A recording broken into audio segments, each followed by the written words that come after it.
Good morning to Professor Ramki and all the participants.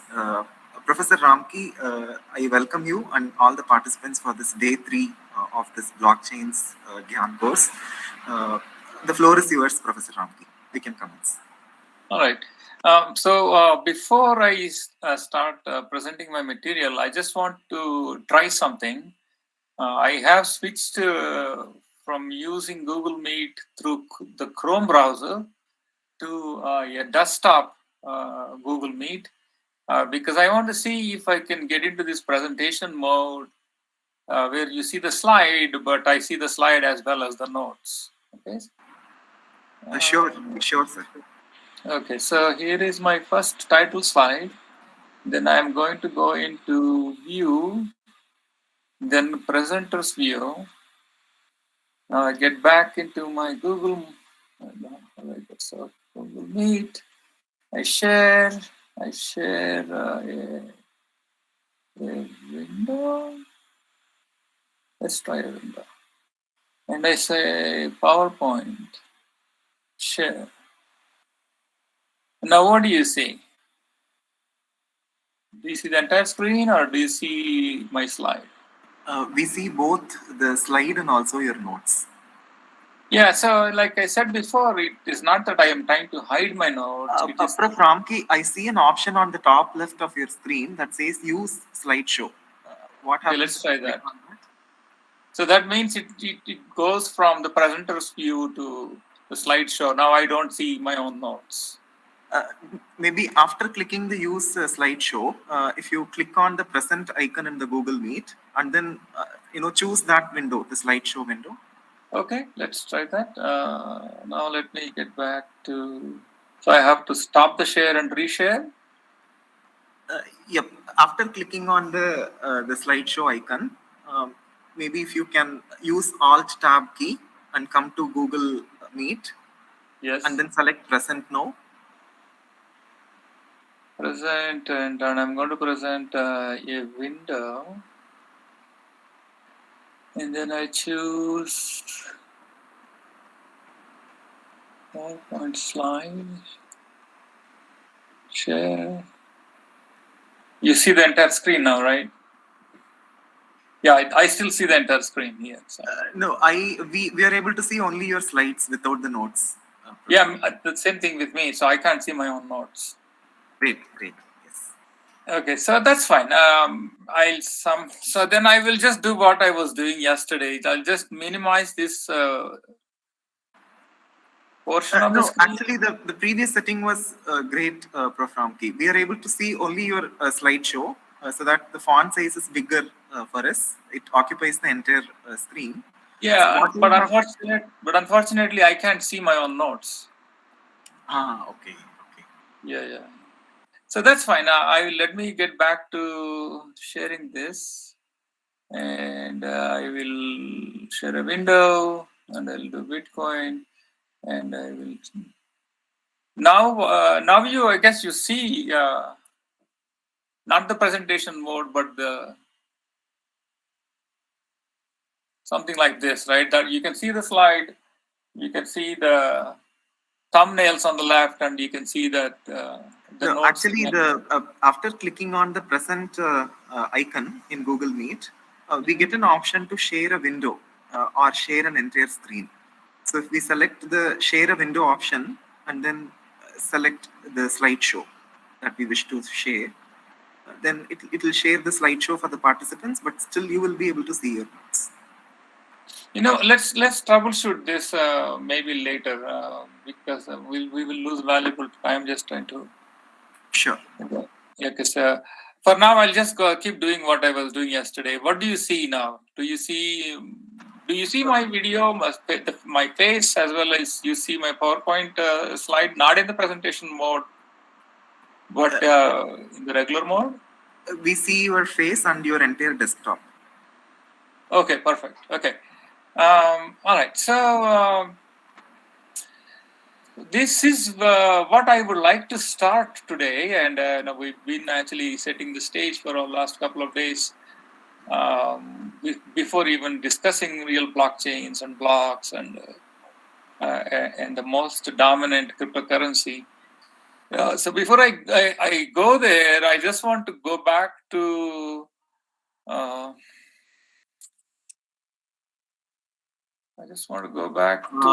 thing. Professor, we are able to see only your Google Meet window, not your presentation. Yeah, I just switched actually. So give me 1 second, and I wonder what happened there. But 1 second, let me hide this. 1 second.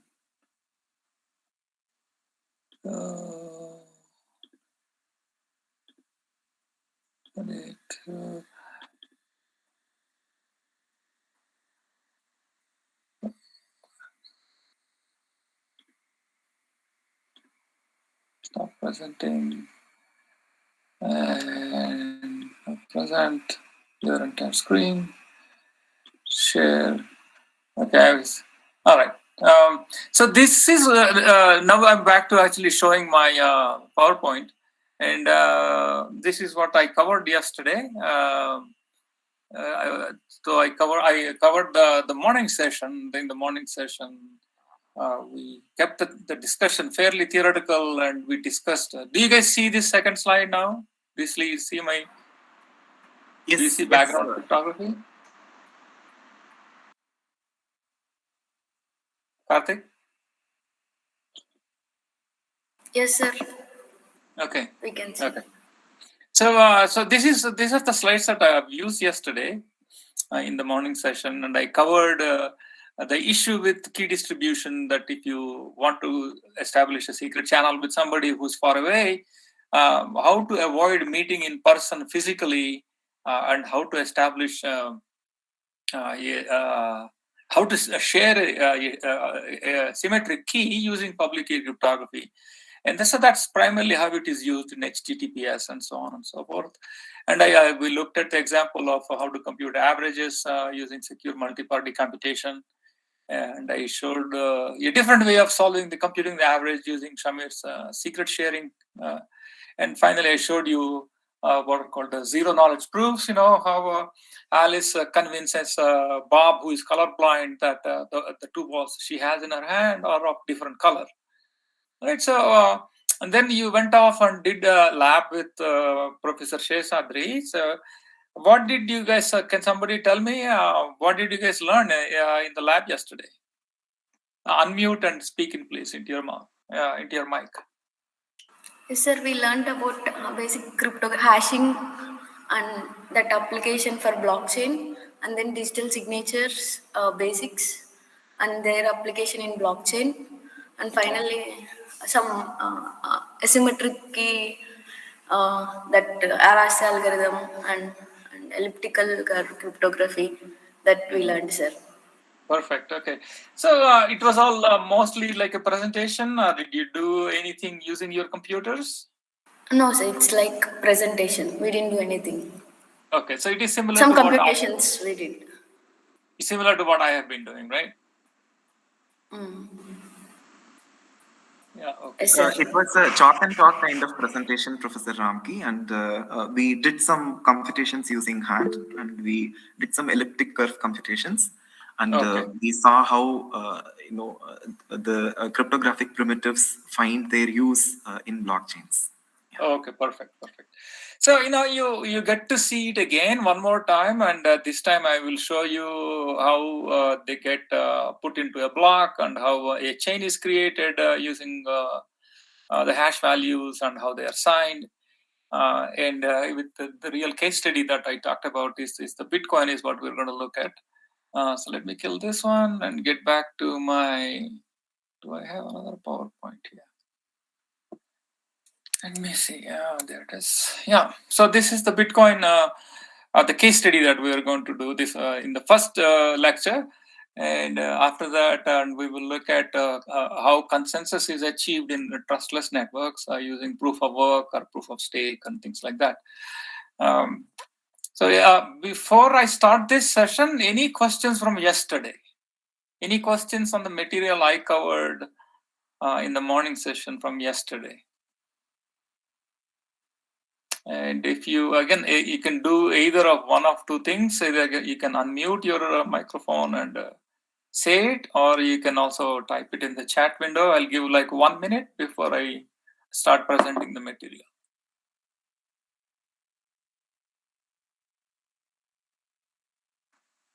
No questions are coming through, Professor. All right. Okay. So let me just get started with it. So I'm going to primarily focus. So far, we have been speaking in generalities about cryptocurrencies, about the cryptography that was used, and so on and so forth. This particular session, we will focus specifically on Bitcoin, and we will look at how Bitcoin was started.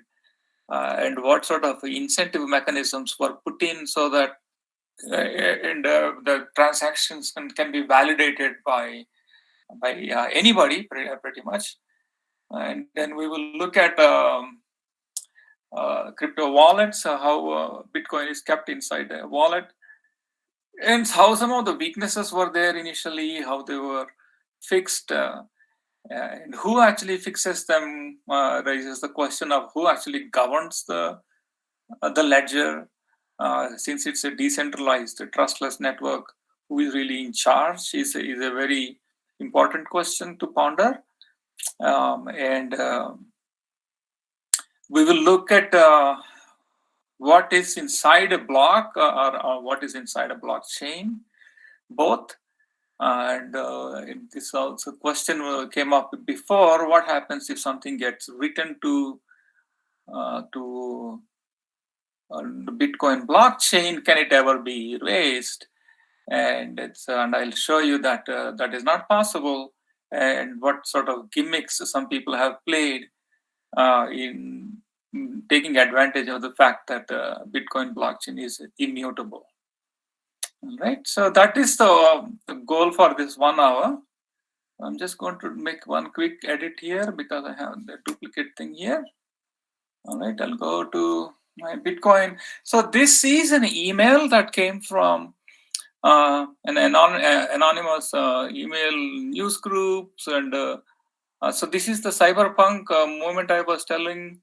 I believe it was the first day, and so they have their own mail lists, and they have their own news groups, such as gmain.com.encryption.generals. This is called news groups, and this came from Satoshi Nakamoto, and nobody knows who that person is. And some email called Visto Mail, and then so this on the dated October 31st of 2008. And it says, I have been working on a new electronic cash system that's fully peer-to-peer with no trusted third party. Okay? And so this afternoon, we're also going to look at the trusted third party solutions, why they are despised by people in security, and what are some of the pitfalls, but why they are there in the first place. We'll have a little bit of a discussion around this trusted third party.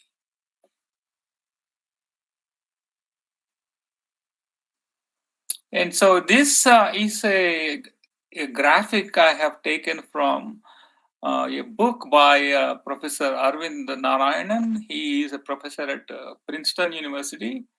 And so this gives the academic pedigree. In other words, what Satoshi Nakamoto has been able to leverage to pull off a successful peer-to-peer electronic cash system.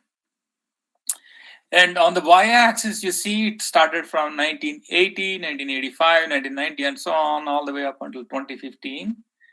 And on going horizontally, I see linked timestamping and verifiable logs, and digital cash, proof of work, Byzantine fault tolerance, public keys as identities, and smart contracts, and so on and so forth. And so I will point out a couple of things here. For example, Merkle tree has nothing to do with at least cryptocurrencies. Merkle trees were invented as a way of efficiently checking membership into sets on a network without having to get the entire data. You can efficiently check membership in a large set. And so this was the invention in 1980. Merkle is the last name of, I believe it's Robert Merkle or somebody like that, the name of the inventor. And you see here DigiCache. DigiCache was an invention of David Shom. And here you see that Stuart Haber and Stornetta's New York Times story I told you. This is the long-running blockchain. That's so they would take hashes and hashes of hashes and create a blockchain, and they would publish each of these hash digest in New York Times Classifieds. Okay, so that was that started in the 90s, and then you come here, and at this time, creating solutions for email spam was big. People were trying to figure out in the middle of the 90s because there was all these spamming servers that were people spending a whole bunch of spewing out a whole bunch of junk email. This was the time when proof of work was invented. You see that dot is refers to anti-spam. So proof of work was invented as a mechanism to charge like a micro payment to send an email. The reason why there was so much spam was the fact that email could be sent for free. But people have not used proof of work to send email. Instead, people came up with Bayesian filters and a whole bunch of other learning techniques to filter out spam. But the idea of proof of work came to actually thwart spam. And here you come down here to the Paxos, like the consensus algorithm that I mentioned, and the Byzantine generals issue that I told you about. And around in 1980 itself, the David Shom had this anonymous communication, how to use what is called anonymous email. So you would send an email, but you don't know who is sending this email. And this is a fascinating concept in the sense that,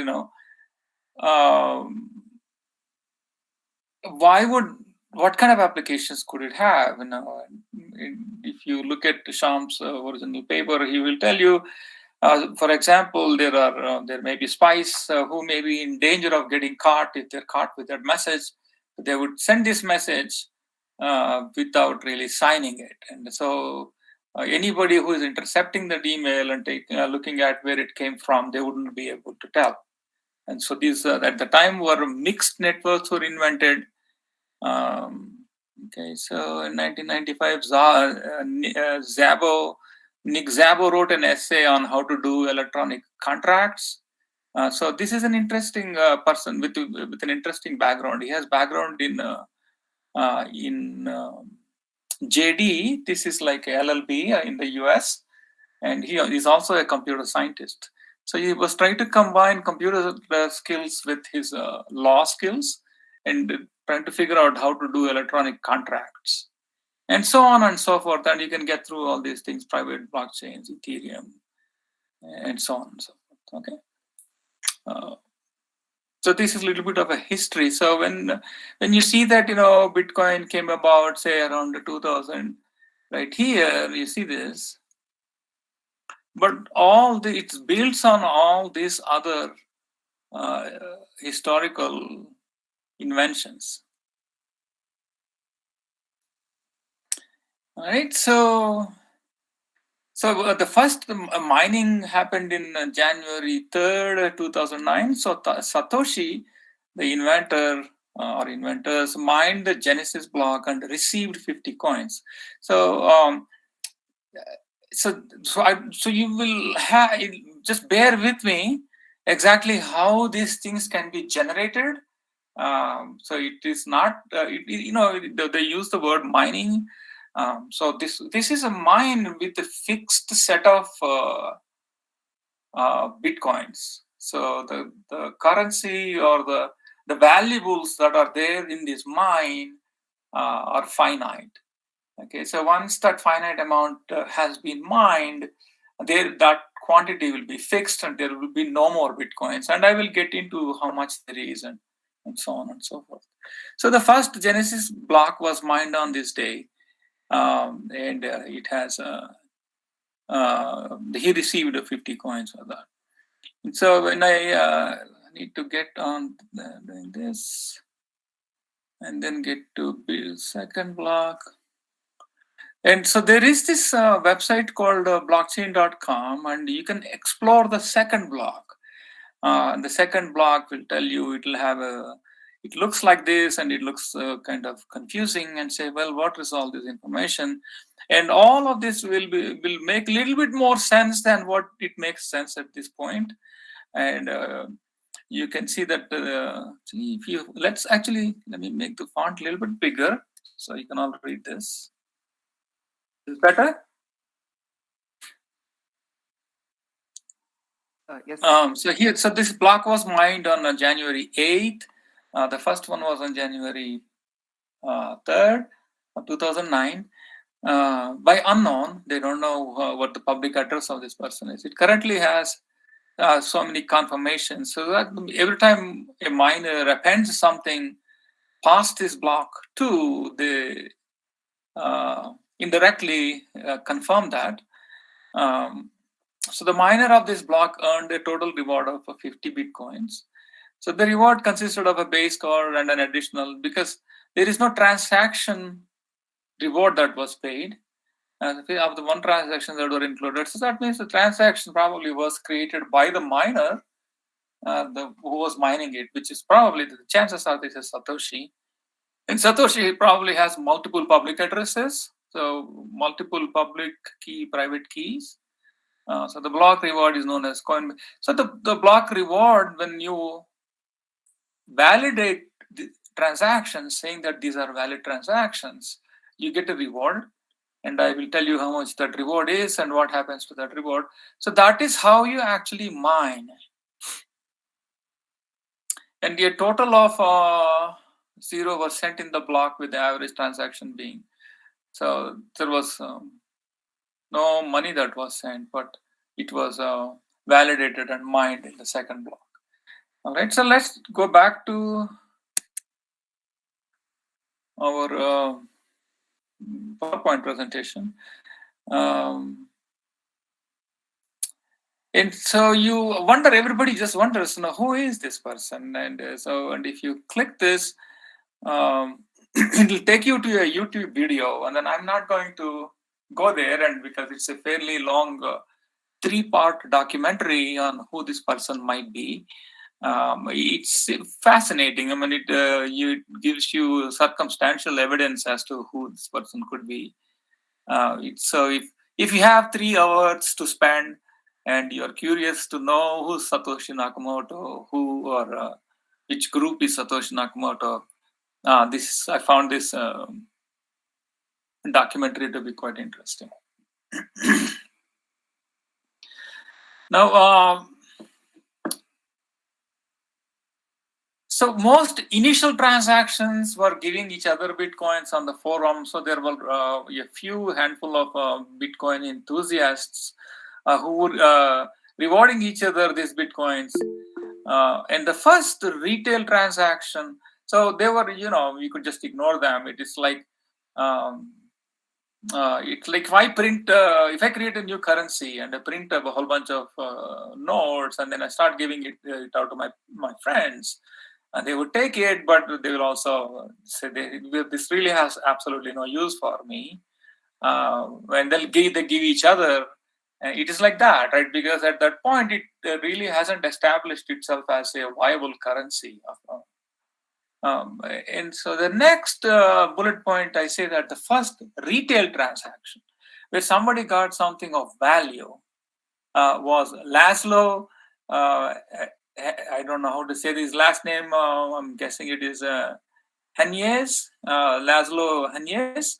And this guy apparently pioneered, he's not some outsider to computer science. He is a computer scientist. He pioneered to use GPUs for doing mining, this Bitcoin mining. And then I will tell you exactly what is mining and how, if you want to become a miner, how one could become a miner, and so on and so forth. And he was hungry and he ordered 2 pizzas, and the 2 pizzas, and for those he gave. Remember, until then, there were no retail transactions, right?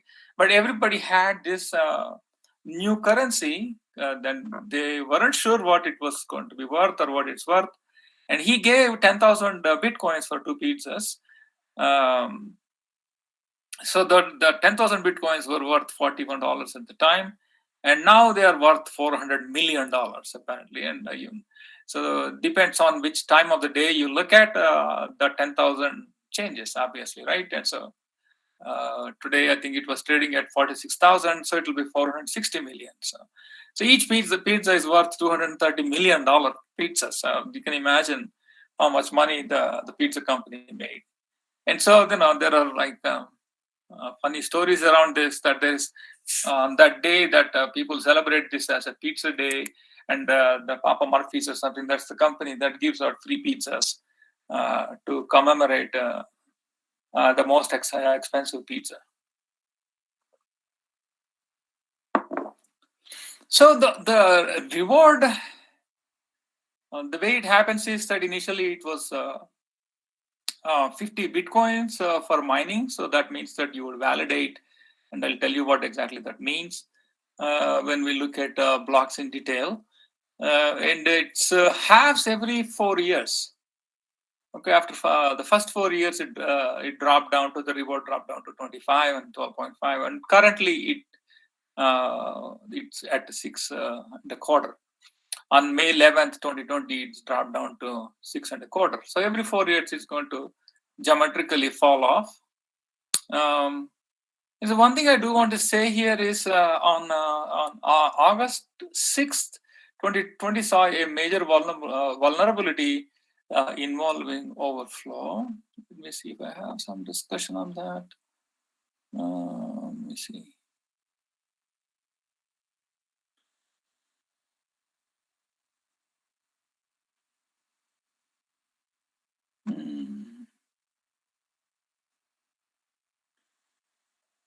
Yeah, so I believe it is when we look at this, I'll come to that overflow question, exactly what happens, what kind of an overflow there was when I look at how a block is validated. So that's coming up in a few minutes. So please be patient with me. And so this guy Laszlo apparently said that I wanted to do the pizza thing because to me it was free pizza. I mean, I coded this thing and mined Bitcoin, and I felt like I was winning the internet that day. So I got pizza for contributing to an open source project. Usually hobbies are a time sink and money sink, and in this case, my hobby bought me dinner. Okay, so that's what he was happy for spending $10,000 and getting 2 pizzas.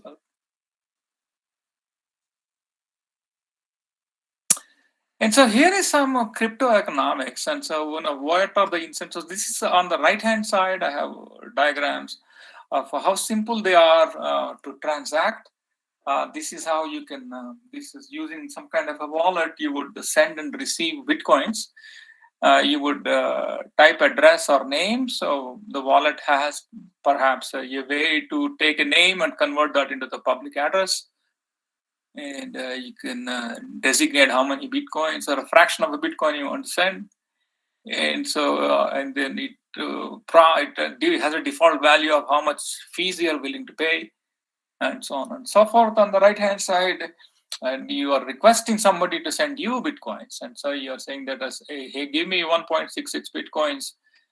And then the person you're requesting it from, that's the public address, and then you're sending them this QR code so that they know where to send it, and presumably they know why they owe you 1.66 Bitcoin.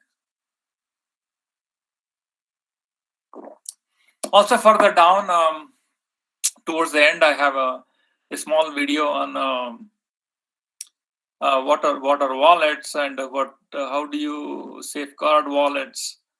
so that you don't lose your wallet and lose the valuable cryptocurrency that is stored inside that.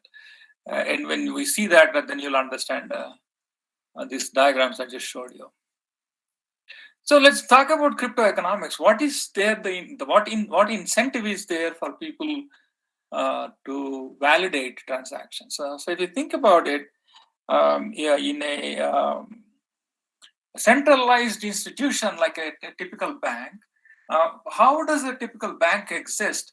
Well, they not only exist, they actually thrive, right? So in fact, if you look at all the fancy buildings they have and fancy billboards or expensive commercials they take out and fat salaries the CEOs of those banks get, it's all because what happens, they take your deposits and they give you an interest rate for leaving your money there, and they take your money and lend it to some other people at a higher interest rate, and the difference in the interest rate is their profit, right? So they have, that is their incentive.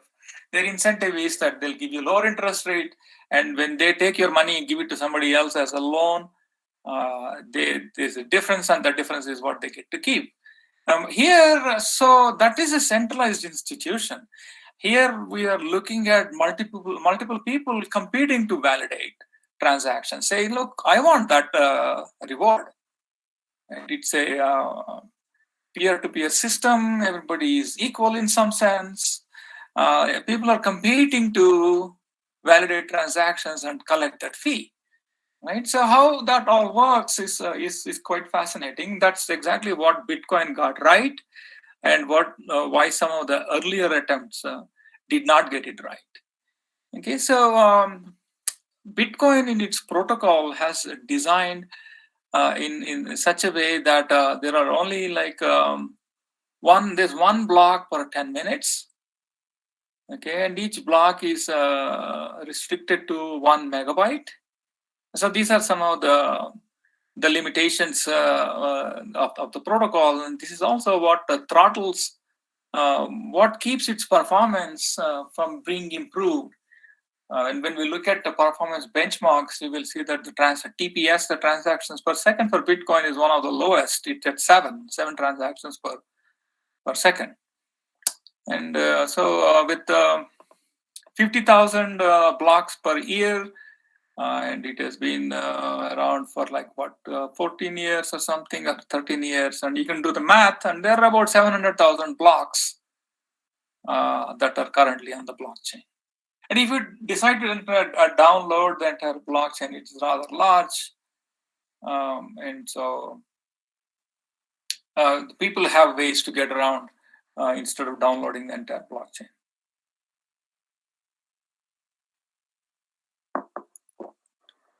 So the reward is reduced by 50% after every 210,000 blocks. So if it's 50,000, approximately 50,000 per year, so if you do the math again, every 4 years, the reward, which started at 50, keeps going down to half of what it was before that. And so if you keep halving it, and it becomes, until it becomes negligible by the year 2040, so roughly 138 years from today, the mining ends. That means that the block reward is going to pretty much disappear, and miners would have to collect the transaction fee from the people who are transacting. So they would have to get that entire reward. Right now, a miner gets a combination of an award. They get this block reward, and they get also this fee that you see here on this right-hand side. So they get to collect both. So this raises an interesting question. So when people are mining, so I'm talking, when I say people, when miners are deciding how to form a block and which transactions to put in a block and how to validate it, how do they decide which transactions to include and which transactions not to include? Typically, it's they go by how much they're going to get rewarded. So if you put a very small fee, the chances are your transaction will not get selected. So it will not, your money will not get transferred, right? So you would need to have a fee that is competitive. You have to see what others are paying at the time, based on how busy the network is, and you have to be your fee has to be comparable to that. Okay, so the first transaction, January 12, 2009, Satoshi supposedly has given 10 coins to Hal Finney. Hal Finney is, again, if you look at that, remember that link I showed you on cyberpunks on Wikipedia, who are some cyberpunks, and that list Hal Finney is listed. And he was the first one to receive in block 170 10 coins from Satoshi. And Satoshi, for mining, most of the initial blocks were mined by Satoshi, and he supposedly received 1,125,150 coins as of July 2020. As of 2 years, roughly like 1.5 years ago. That's how many Bitcoins he had, on Satoshis he had. And that's a massive amount of money, right? Even so, at $40,000 a coin, that is $45 billion in net worth, and that puts him actually that net worth puts him at like one of the top 10 richest people in the world. The thing is, though, that he is actually never spent a single Satoshi from his collection. So they're all there, and people can actually see that from those addresses, nothing got spent. So he mined initial blocks, he got all that rewards. All those were sent to some addresses, but nothing from those addresses got spent again. Okay. And so actually, let me do something here. So, and I'm going to see if I can. No, this is not good. So I think I'm going to read out. It's a fairly simple formula. So you might naturally wonder how many like Bitcoins are left to be mined. And so if you recall that initial 4 years, the reward was $50. And the initial first 4 years, say there are 200,000 blocks that were mined. And they were a little bit more than that, but let's just approximate it to 200,000. And so for the first 200,000 blocks for the first 4 years, from 2009 to 2013, people received $50 per 50 Bitcoins per block. And the next 4 years, again another 200,000 blocks, but each one of those blocks fetched only 25 Bitcoins. And the 4 years after that fetched 12.5 Bitcoins. And currently they are fetching 6.5. So if you multiply 200,000 times 50 plus 200,000 times 25, another 200,000 times 12.5, another 200,000 times 6.5, roughly that adds up to 19 million.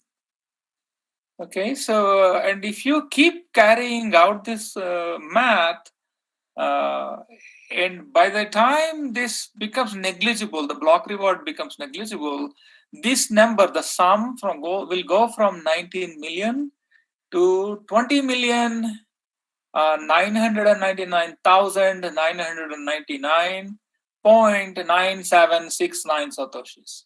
So that's practically close to 21 million Bitcoins. Okay, so that's the total supply of Bitcoins that exists. So that's a little bit about the crypto economics. So once all those Bitcoins have been mined, the block reward that disappears, the miners are going to switch over to collecting only transaction fee there. So the assumption is that by 2140, it is going to be worth a lot more money. So even a little bit of this, like a Bitcoin fees for doing the transaction, is going to be worth a lot of money. So that's the assumption. Let me stop here and ask if there are any questions.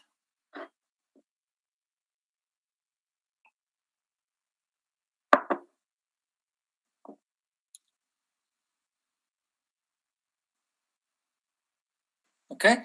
If there are no questions, I will go to my next slide. And so this question is asking the following thing. So remember, this is not a corporation.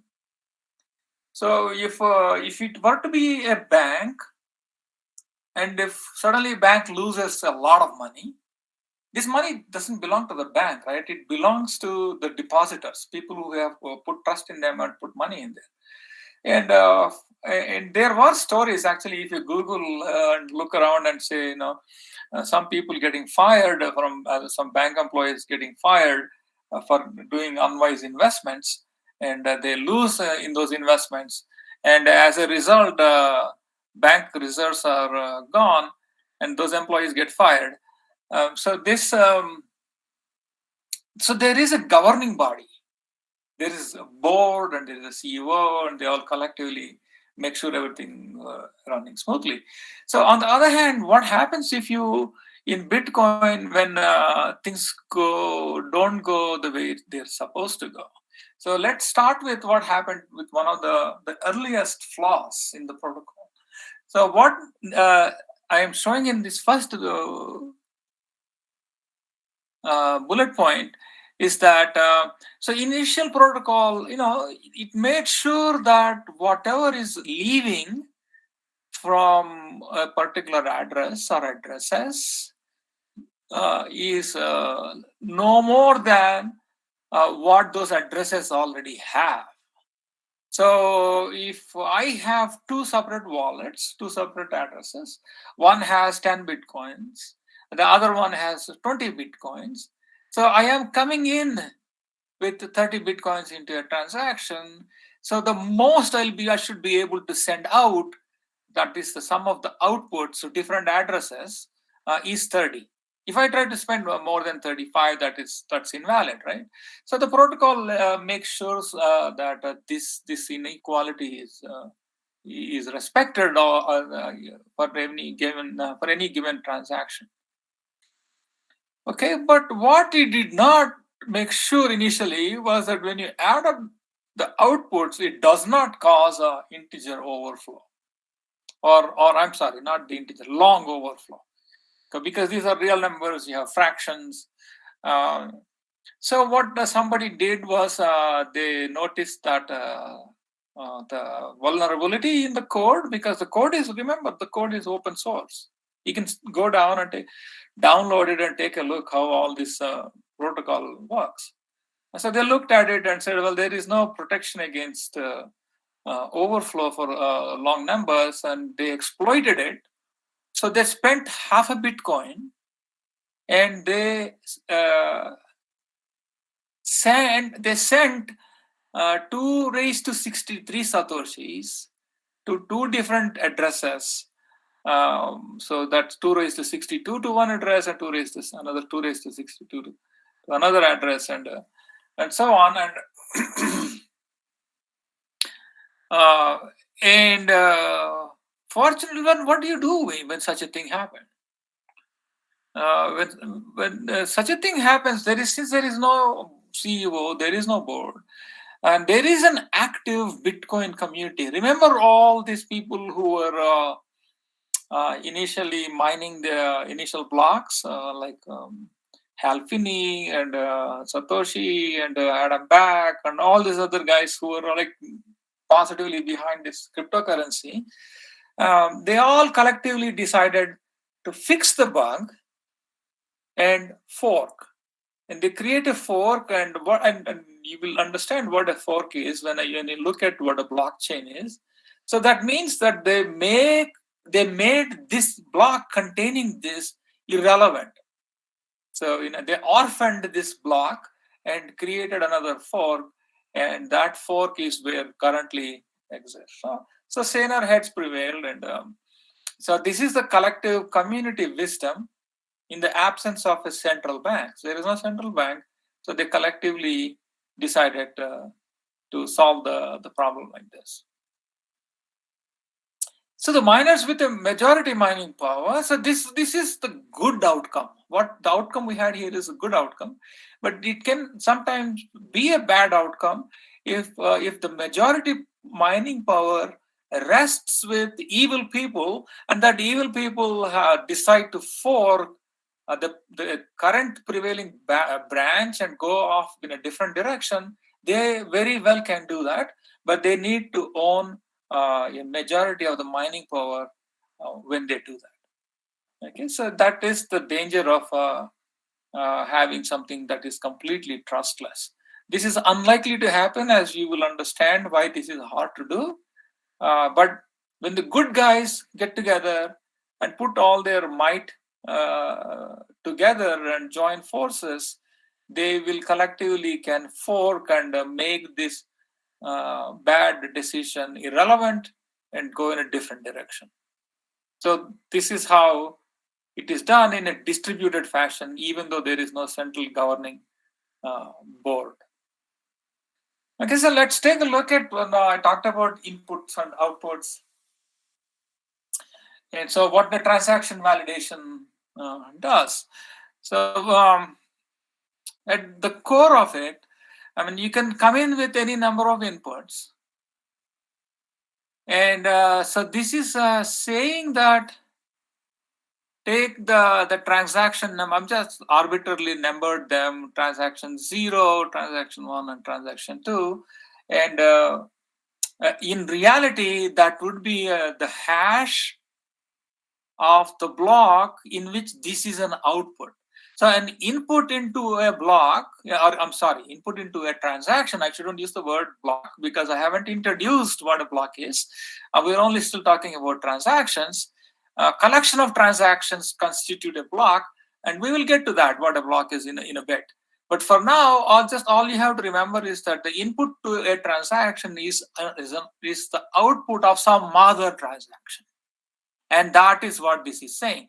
So if you think of this is like a linked list, so this is one of the predecessors, address of one of the predecessors. What this is saying is that go there and I have money there to collect that, and in order to convince you that it belongs to me, and I'm providing my signature. Okay. So it is still very abstract, and I have another slide that makes it a little bit more concrete. So please bear with me. And not only what you're saying that, you're saying that in addition, this is not sufficient for the transaction. Go to some other address and collect a little bit more money, and here is the signature for that address, and so on. Okay. And so these are the inputs into the transaction, and what a validator needs to make sure is that you would add up all what is coming in and send them to these addresses. If this is you are going and buying something, this sum of, and that some amount is sent to that vendor, and perhaps this might not exactly add up to what you need to pay to the vendor. Maybe the vendor you need to pay 35 bitcoins. And say this adds up to 40 because for whatever reasons this has 10 and 15 and 15, so that adds up to 40. But then you need to get your 5 bitcoins back. So what you do here is that you create another output, and you give your own address saying that I need to get my 5 bitcoins back because I only owe 35 bitcoins here. Okay, so that's roughly how a transaction is structured. So this becomes an input to the next transaction, right? So this wherever you are sending it, how much? So you're sending a certain amount. So in this case, I said, well, this is a vendor. I'm giving 35 bitcoins, and the vendor's public address. Okay. Here you are using a private key. Again, Professor Karthik must have told you what are public keys and the private keys, and you are using your private key to sign something, saying that to prove that that money actually is yours. And here you are saying that it needs to go to this public address, right? Public key cryptography always. I remember what I told you yesterday. 2 things should come to your mind right away. One, there are always a pair of keys, the first thing. Second, they are slow to compute, right? So this is in that pair of keys, you are using the public address of the vendor to send that whatever you want to send. All right. So, and here And since there's some change left, and you're sending it back to yourself, for example, okay. And this is how it is validated. This is like a very oversimplistic abstraction of what a real transaction is going to look like. Amount. If you notice here, this doesn't say how much is there in the previous block, right? So that's why I put this in boldface here. What I'm trying to convey to you is that this only tells you, hey, go get whatever is the output from the predecessor, right? And whose address is this transaction. Go to the transaction number 0, fetch whatever that output is, and then I am going to give a signature, right? And so when you do that, so if you and so the what needs to be collected here, that in the previous block would have that amount. So the amounts are only on the output side. Amounts are never on the input side. Okay, and you don't need to have them because you just trace that arrow back and look at what that amount is. Okay, and here one other thing that I need to point out is that this and outputs minus inputs must leave a little room for the fee for the miner.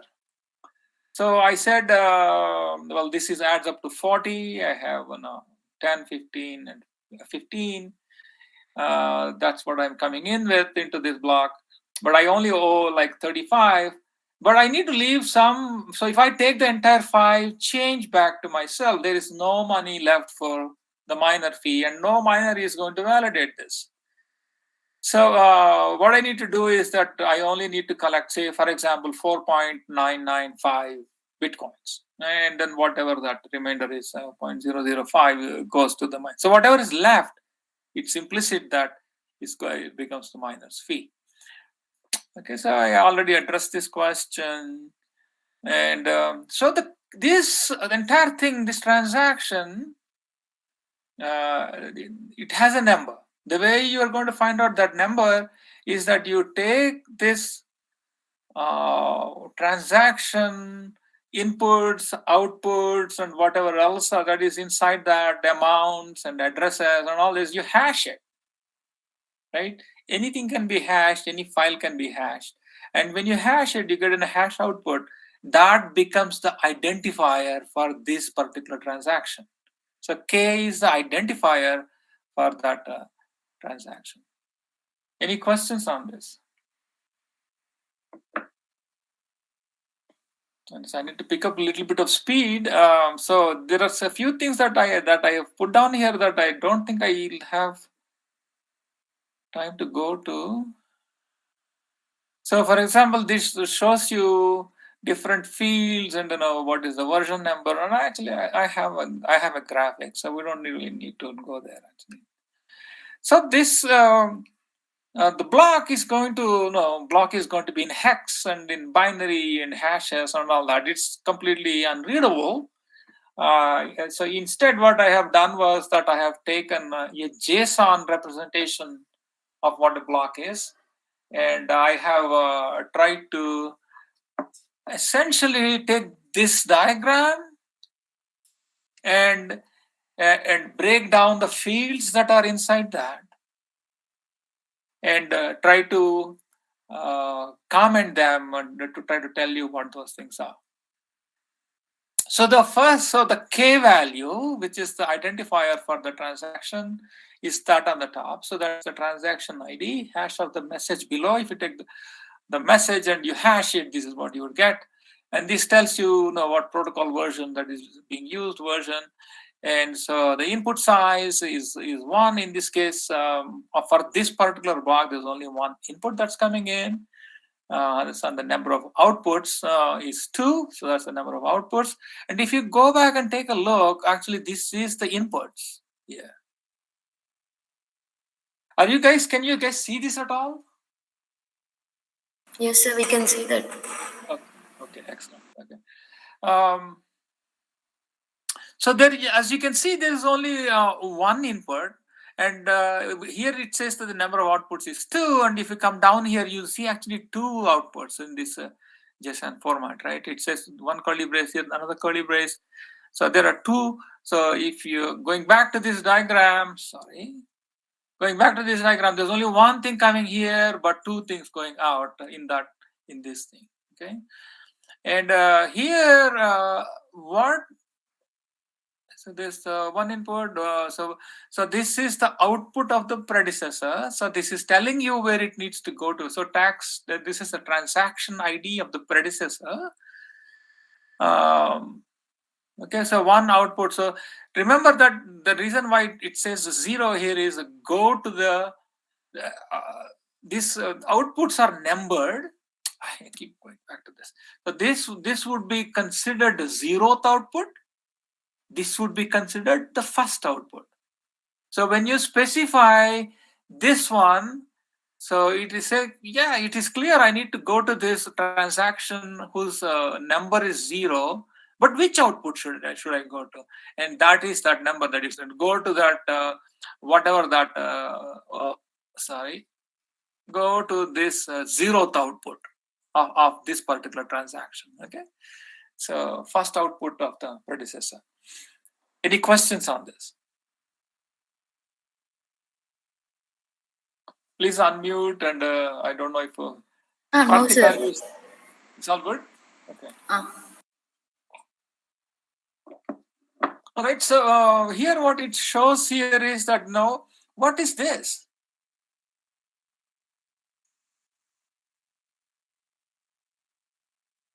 So this is see. Remember that what I told you, that you are transferring some of your assets to somebody else, right?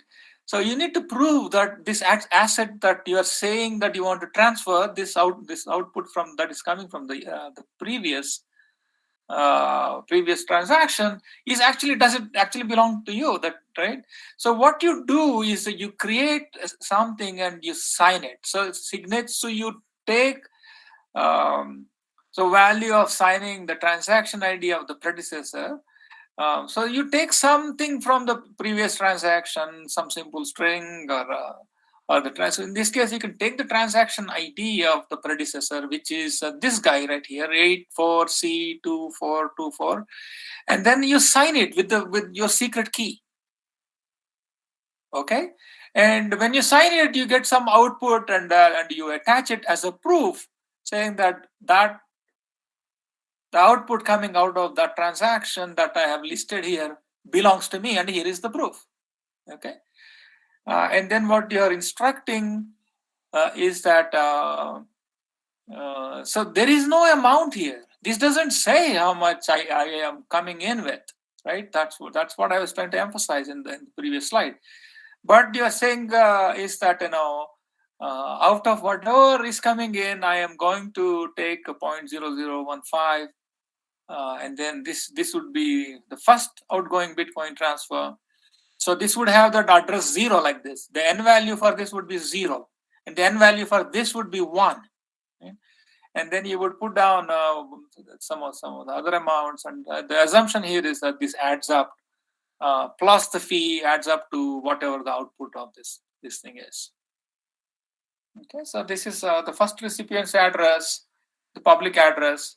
This is the public address of the second recipient, and that is really how the transaction, the anatomy of a transaction is.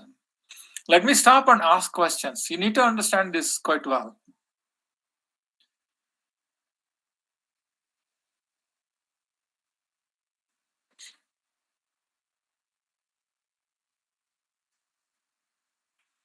No questions? No, sir. That means only one of two things, that people understand it 100% or people understand it 0%. And so I don't know the answer where you guys are, but I hope it is 100% you understand it. And we'll move on to the next slide. I don't really have too much time, so I'm going to stop at 11:05 because we said we're going to that will be 1 hour 5 minutes because we started 5 minutes late. I'll stop in a couple of minutes and let's see what I have. So I will. Since this is not very technical, actually, I will cover this slide and I'll stop. So that's what a transaction looks like. This is an abstract transaction, and this is a real transaction, but in a human readable form. It's in JSON key value pairs, and I have annotated by telling you what each one of them is. This is the ID of the transaction, and this is the version of the protocol, and how many inputs are coming in, how many outputs are going, and where the outputs are going, how much amount is going. Okay, and to prove that the input actually belongs to you, you're taking some value. Doesn't matter what value that is. It could be this hash value of the previous transaction, and you sign it. And since your public address is known, the public address is applied on this, and then matched against this, then they can be the miner can be convinced that this address belongs to you. The previous address belongs to you.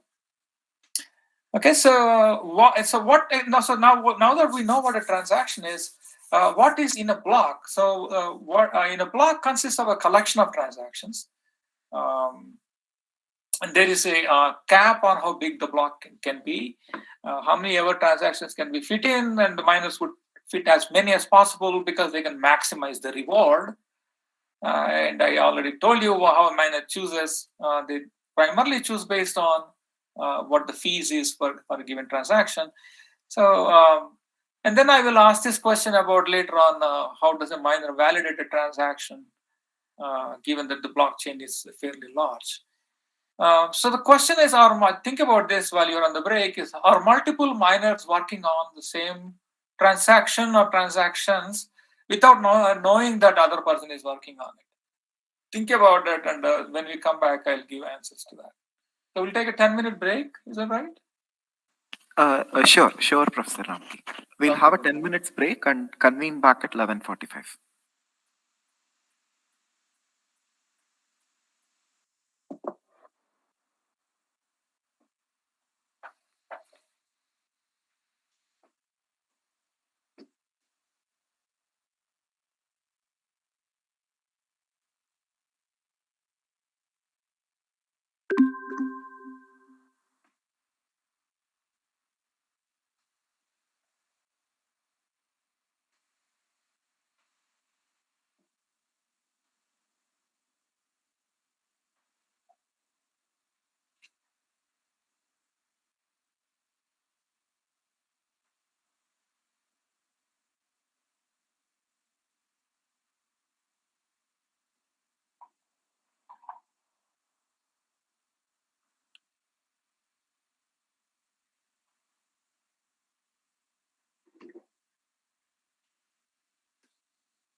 Welcome back for this second session for today.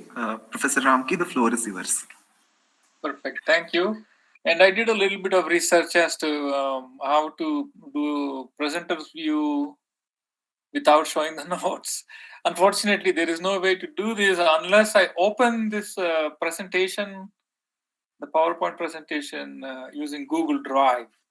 So it converts it into a Google presentation. Then I could do that. But then, you might lose some of the features like animation and things like that. So for now, we just are going to have to just stick with what we're doing. Okay, so this, each one of these things that you see in this diagram is a block. What is a block? And a block consists of multiple transactions. I've shown you what each transaction looks like, right? So you collect, a miner would collect a bunch of transactions, and then he creates this other meta block header, this header information.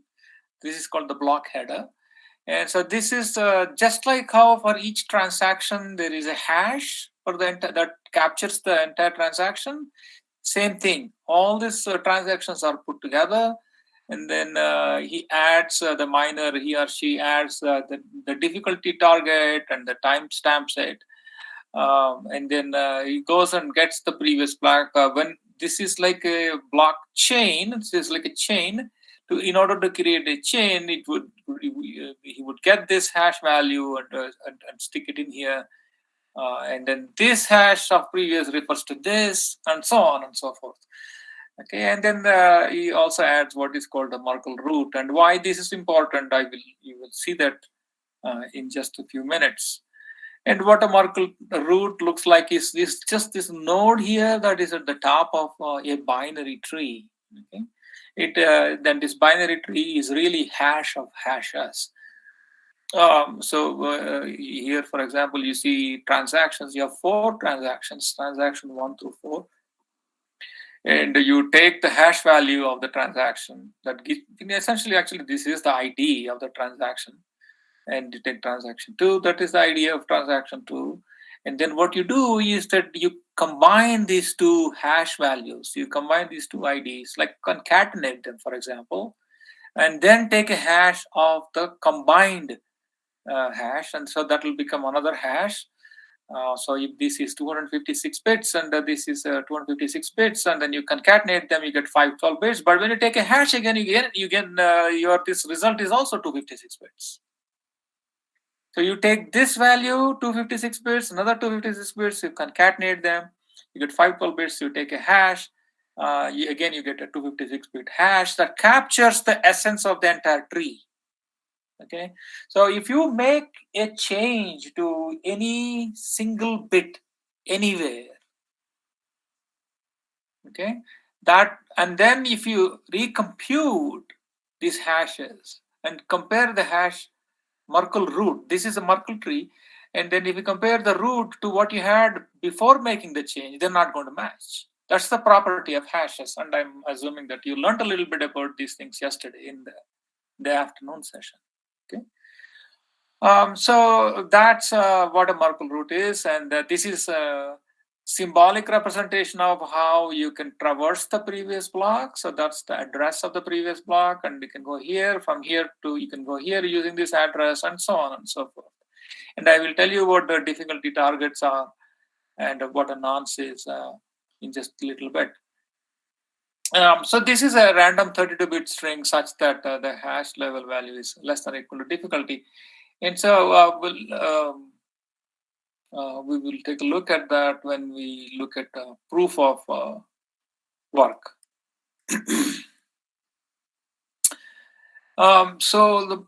This is a fairly long, like a 17-minute video, which the reason why I had to include a video in my lecture. But the reason why I have it here is because I don't think anybody actually can do justice for what a blockchain is better than this person has done. So what I will do, let me see if we can get to it. And then what I'm going to see. This is a blockchain demo. I'm going to so pause it for a second, and I'll try to run it a little bit faster than 1.25, and we can still be able to understand it. So that will roughly take about 12 to 13 minutes or so.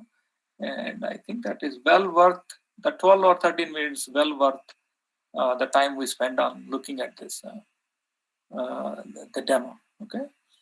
And this again reinforces your understanding of what a hash value is, and how to link a couple of blocks, and what happens if you try to change, why it is really immutable, why you cannot change anything. And it does a fantastic job of reinforcing those concepts.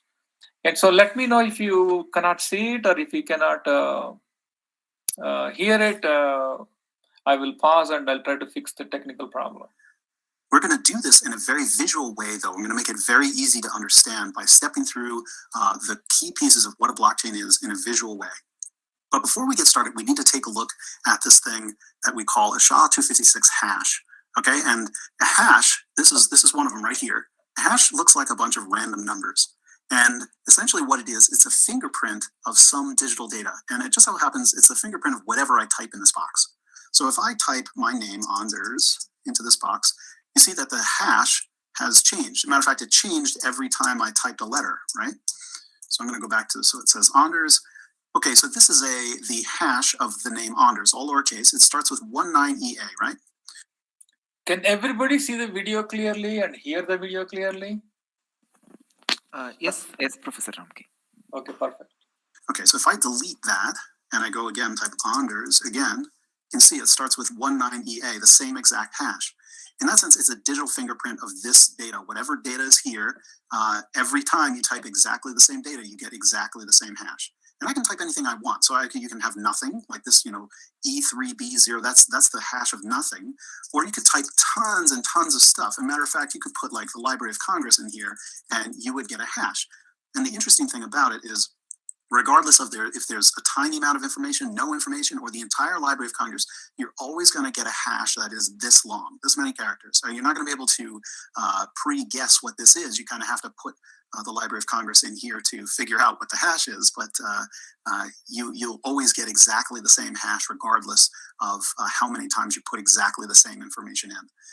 So what I'm going to do is extend this idea of a hash into something that we're going to call a block. All right, so let's take a look at a block. So this is a block, and it's exactly like the hash. It's just that data section I've broken out now into 3 sections.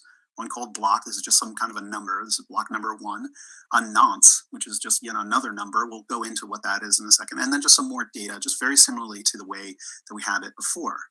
However, the hash of this, which includes all of this information up here, is down here, and it begins with 4 zeros. You see that? That's a relatively unusual hash. Most of them are not really going to start with 4 zeros like that, but this one happens to. And because it does, totally arbitrarily, I'm going to say that this block is signed. Okay? So what would happen if I were to change any one piece of this information? Let's say if I were to type something here, right? The hash is going to change. And what's the chance of, if I type letters, this hash is going to start with 4 zeros? Pretty low. It's probably not, right? So let's see what happens when I do that. I'm just going to say hi. Oh, look at that, right? This hash does not start with 4 zeros. And so the big background here is turned red. So now you know that this block with this information in it is not a valid or a signed block, okay? And that's where this nonce comes in. This nonce is just a number that you can set to try to find a number that fits so that this hash starts with 4 zeros again. Right, so how do we do that? Well, let's start with 1. Does that start with no? It's 3, 2, 7. That's not 1. So let's try 2. FF now. 3, 4, 5, 6. You get the idea. Like I could sit here. There's one that starts with a 0. I could sit here all day typing these numbers and trying to figure out one that actually is going to hash out to something that starts with 4 zeros.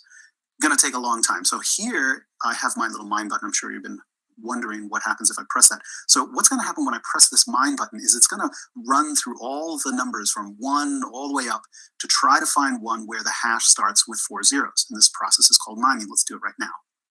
So now it's checking all of the numbers from 1 all the way up. Whoop, there. Now it's stopped at 59,396. And that one just happens to hash out to something that starts with 4 zeros, and it satisfies my little definition of what a signed block is.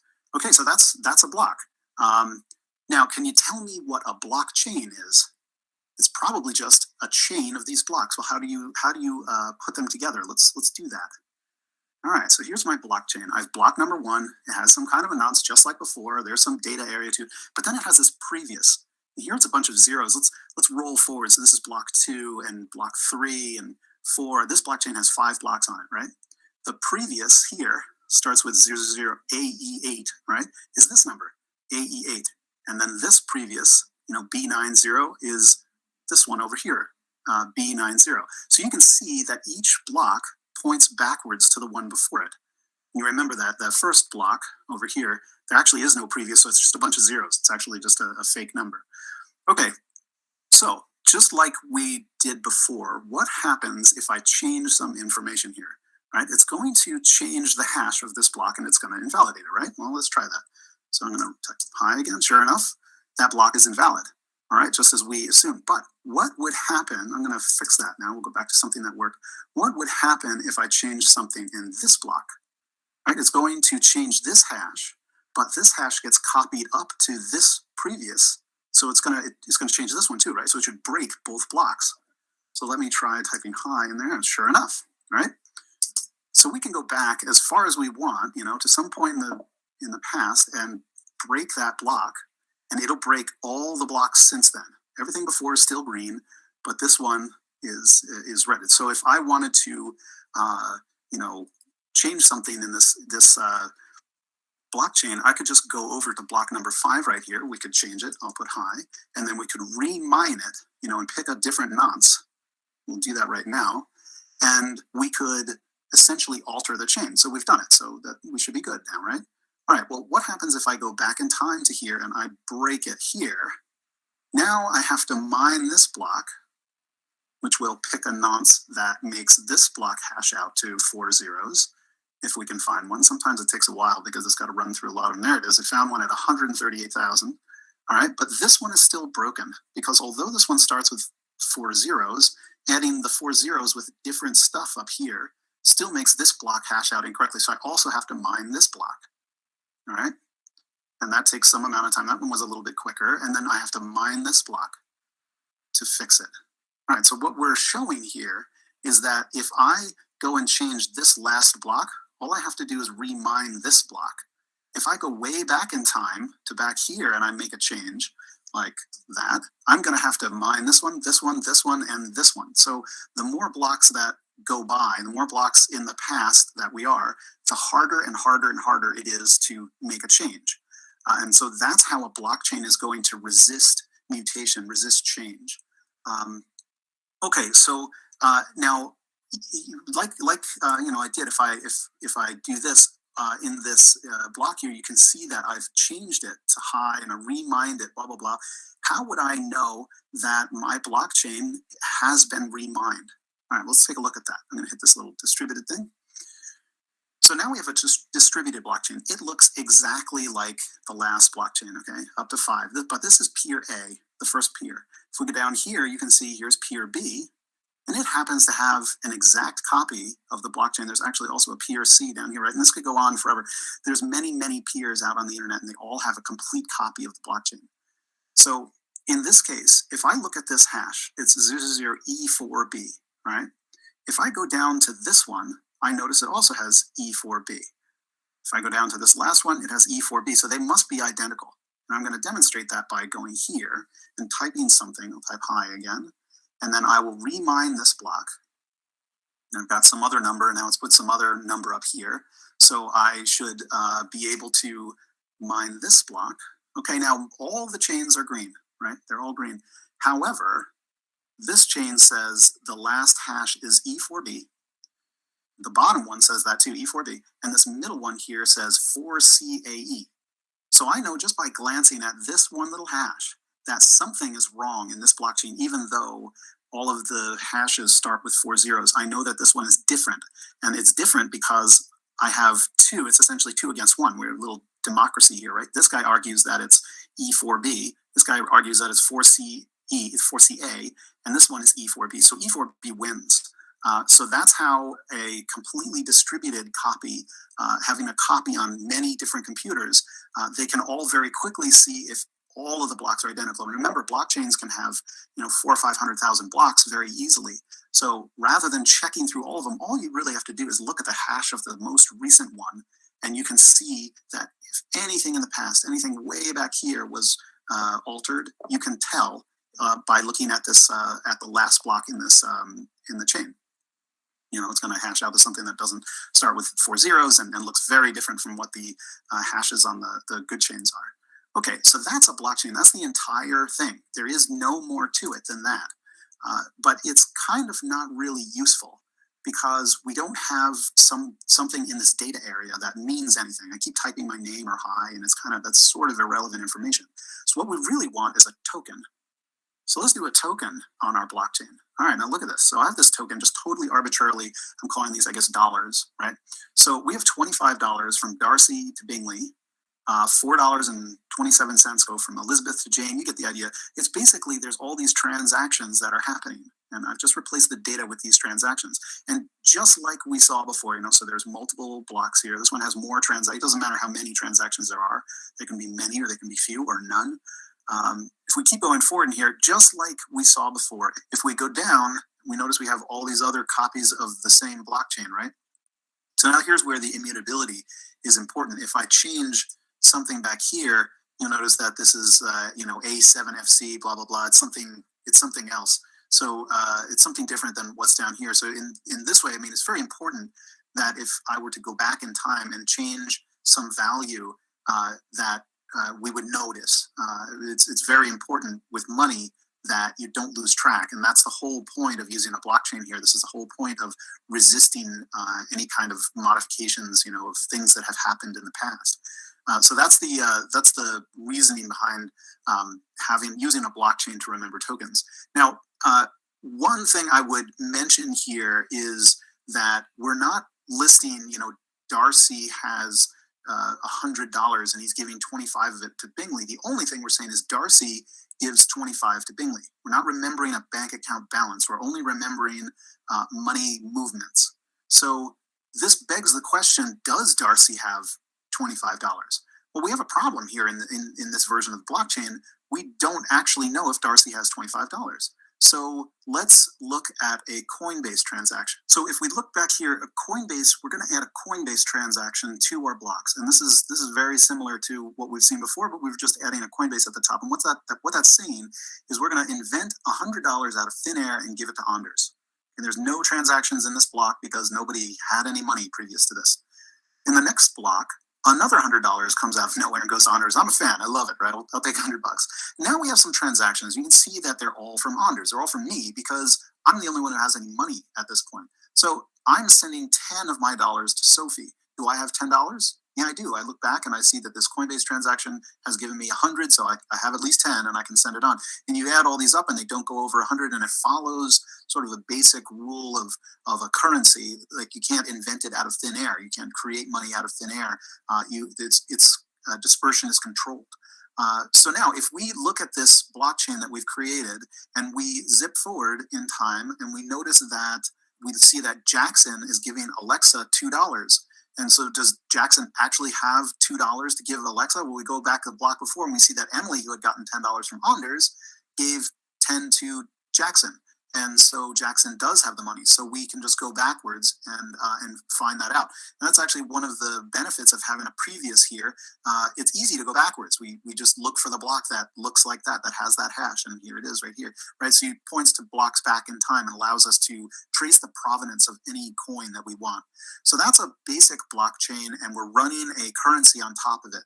And as you know, blockchains there are many copies. Everybody has a copy of it. So if we mutate this and make it $6, these go invalid. It does not agree with these blockchains down here, these copies of the same blockchain down here. So this resist tampering, which is what you want for a currency, it works very well for things that are small and transactional like this. I'll go ahead and fix that. And they're just a very efficient way to handle agreement on what has happened in the past. It's kind of this immutable history that goes down with time. So that's a basic blockchain and a token on it. We're glossing over some main points, but if you dig into the demo and click through these things and play around with it, you get a better and better idea of how this works. There will be a part 2 where we go into a little bit more detail about how the transactions are created. Till then. All right. So, any questions on that video? It's well worth it, sir. I mean, I couldn't have explained any better because this was so visual and captured the essence of what a blockchain is in under 15 minutes. Yes, sir. Excellent. Yeah, so I have it in my references in this presentation, so you should be able to go back and look at it again, and you can also see who the author is, and also look at the part 2. I believe I have reference to this part 2 as well. Okay, sir. Excellent. Sir, last block they changed in that visualization, but no blocks are changing in between. Last block changed, but how? Yeah, so that is the property of a blockchain. So if you modify the blockchain, so let me get back to where we were. So I'm going to pause it. This is a blockchain demo. See that they're all from Andhra. I'm going to pause this. Actually, maybe get to where his end is. So if you modify something here, so if you modify clearly, if you modify not the last one but the one before that, then you have to modify the one that comes after also. So you would have to mine this and mine this. But no matter what you do, your copy is going to be different from everyone else's copy. And so you have no chance of actually claiming that your copy of the ledger or the blockchain is legitimate, because people are going to ignore what these transactions and your blocks that are in your copy, in your possession, and people will continue with what the majority have it. Okay, so your question was, what happens if you just change the last one? The last one or the first one? The very last one, right? Ah, yes, sir, very last one. Yeah, so the very last one, it is no different. The effort required is little less, because you would only have to mine just that one block. You have to remine just that one block. But nevertheless, your hash values are not going to match the hash values of everyone else who is also doing the mining, and you will get ignored. So that's really the answer to the question. Okay, sir.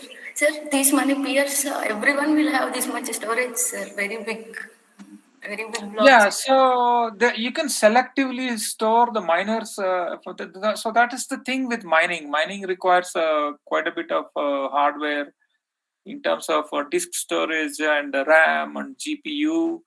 In fact, the company NVIDIA, I don't know how many of you have heard of NVIDIA. They were a small company until Bitcoin came about. They are in the business of selling GPUs, and they have become a force to reckon with, only because they made so much money on selling GPUs, and most of the sales are for mining, crypto mining. Okay?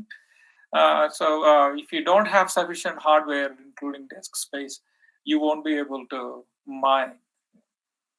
So that's why people form pools, and they pool their money together with a bunch of other people. It is similar to lottery systems, how lottery people pool their money and buy a bunch of lottery tickets, and if they win, they share the winnings. It's similar to that. So people pool and mine with supercomputers, and the reward is also split proportional to your share of the pool.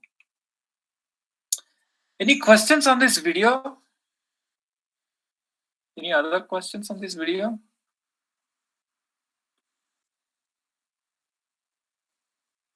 No, sir, about transactions I asked previously.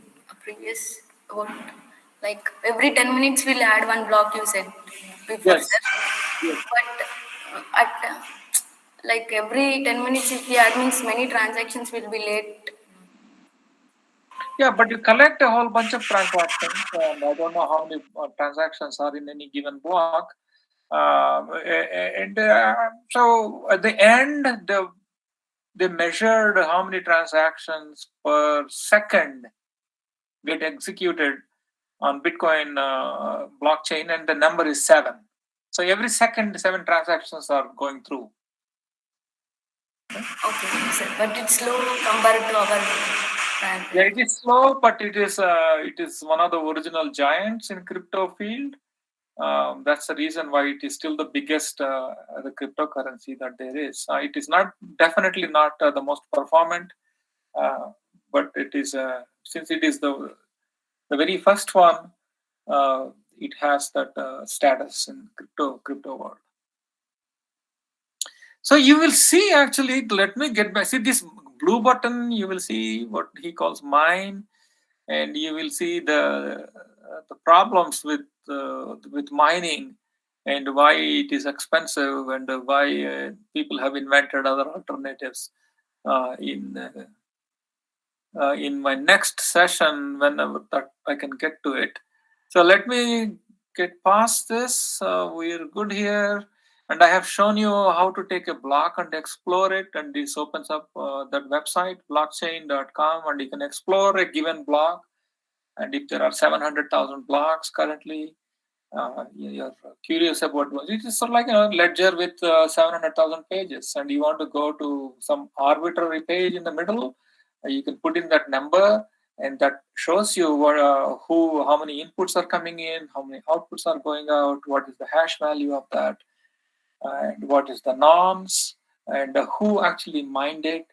All that information will be there.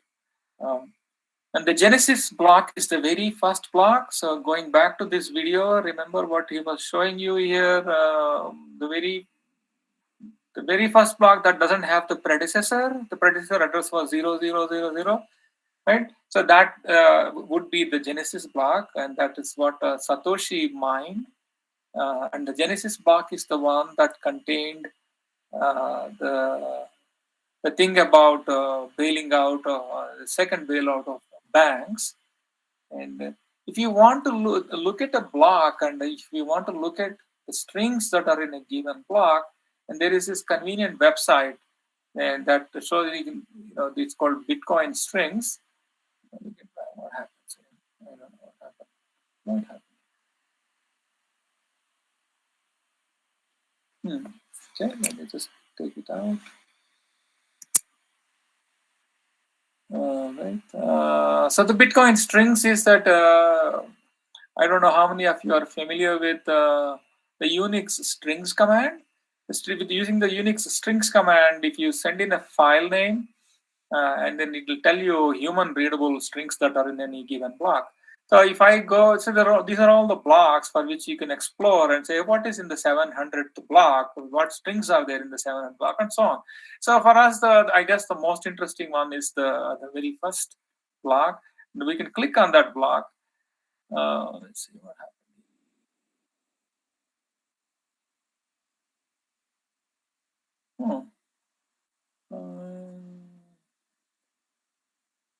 Oh, I see. Here is it's right here. Actually, I'm looking at it, and it is so tiny, the font, and I completely missed it. That was too big. Let me make it small, smaller, smaller. There you go.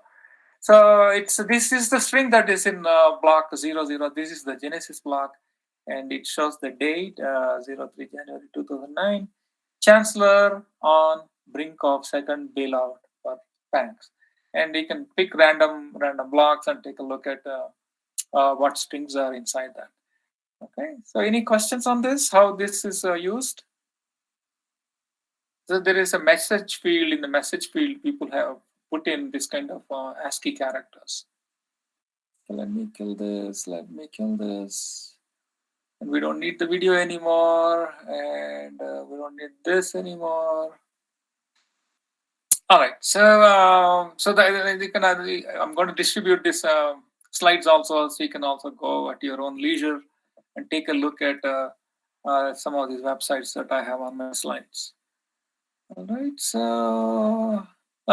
so this is exactly what somebody was asking me. So if you put stuff that you didn't intend to put, what happens? Well, there is no way to this, like what that we learned in that video is that once something goes inside as a transaction into the Bitcoin blockchain, it can never be undone. There is no undo button. Okay, so people have taken advantage of that, and they have they created microtransactions. Okay, and using those microtransactions, they put these addresses that don't mean anything. They are non-existent addresses. Those are like, remember the addresses, the recipient addresses are public addresses, right? But the public addresses don't have to exist. And so they created these fake addresses. But then if you take those fake addresses and you convert them, and you get ASCII art. So let me just show you this article. So what the kind of people have put. So for example, here is if you take the ASCII value of the recipient public addresses and convert them into ASCII values, and they put in the images like this inside a blockchain. So if you look in this block, what I don't know the block number is in this case, and then there would be the number of transactions would be equal to the number of rows in this ASCII art. Okay, so people have put prayers, and people have put images of like ASCII art of cryptographers, and so on and so forth. Okay, so this is a cryptographer. His name is Len Sassaman, and as a tribute to this Len Sassaman, it is a famous cryptographer by name Dan Kaminsky. He has actually spent some money. And like when I said spend some money, I would say I should really qualify it and say that he spent some Bitcoins and created a whole bunch of micro transactions. So that would have been one transaction. And then he converted this : to an address, public address. And then another row, another transaction, this one, another transaction, and so on. And then he committed that block. So he created all these transactions and he committed that block, and that got published to the Bitcoin blockchain fairly early on. So that means that it can never ever be erased from the Bitcoin blockchain. Okay? And then he wrote a tribute here: Len was our friend, a brilliant mind, a kind soul, and whatever else. So the fact that it is burnt forever as like buried in until immortality is that is taken advantage, and people have done all sorts of interesting things. So let me kill this one. We don't need this, and then I need to go back to my not there, and I need to go back here. So you can. And so to understand exactly how that art is done, you have to take exactly what this means. You can convert this to hex value, and then you can. That article that I just showed you how to. It'll tell you what you need to do in order to get that ASCII art, in order to retrieve the ASCII art. Okay? In the interest of time, I will not show you that, but only to tell you that once this stuff once this ASCII art makes it to the Bitcoin blockchain, it can never ever be erased. Okay, so next I have a few things to say about wallets. The wallets, they store public and private keys. And the public key is to receive money. So I publicize that so everybody knows what my public key is. And if somebody needs to send me some money, they know which address to send that money to. And the private key is use it to retrieve that value or to send it to somebody else. So like you saw, like in one of these, like for example, so I am sending my money, I'm claiming this is my money, and I'm giving a proof, and I'm saying that here is my signature. So I'm using my private key to send it to somebody else. Right. So a cryptocurrency wallet, what it tells you here, what there is a video here, and I'm not going to actually go through this video again in the interest of time, because I'm running behind. I have another session of proof for the consensus in permissionless protocols that I need to cover, and I have what time did we? 11:15 is when we started, right? So I have another 30, 35. So another 25 minutes or so, and I do need to get to that proof of consensus. But since I will pass on this video, this what is a cryptocurrency wallet? Simple to understand video. You can check it out, and it tells you basically what it tells you is that how to store your secret key secretly. Because if you keep it in one place, like if you keep it on a thumb drive and you lose the thumb drive, then that money is lost forever, and people have actually lost their money, their bitcoins forever. And so it tells you how you should back it up, and you should have like multiple copies of your secret key, and keep one, print it and put it in a safe, and so on and so forth. Okay. And so, like I said, this is a fairly short video, but I rather not cover it, and I'll defer it you guys to take a look at it. And it's a pretty good quality video, not as good as the previous one, but it's a decent video. Before I show you a consensus in trustless networks, like public networks, like such as Bitcoin and Ethereum, because that's a different presentation. This is a natural segue to ask you to ask if you have any questions on this material.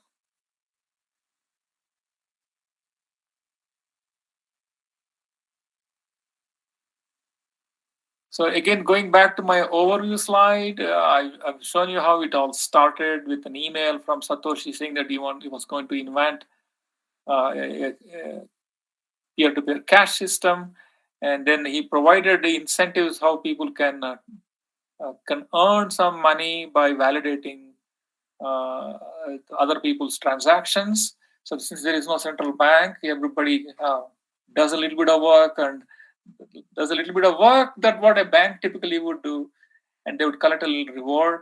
Initially, they had some troubles with the integer overflow, the real number overflow, but they figured out how to get around that stumbling block. And then we looked at what a blockchain structure is, how they are all chained together, and so that the hash values and the chaining together gives them immutability of the ledger. So any single change anywhere in the ledger would render the ledger useless in the sense of it would lose its integrity.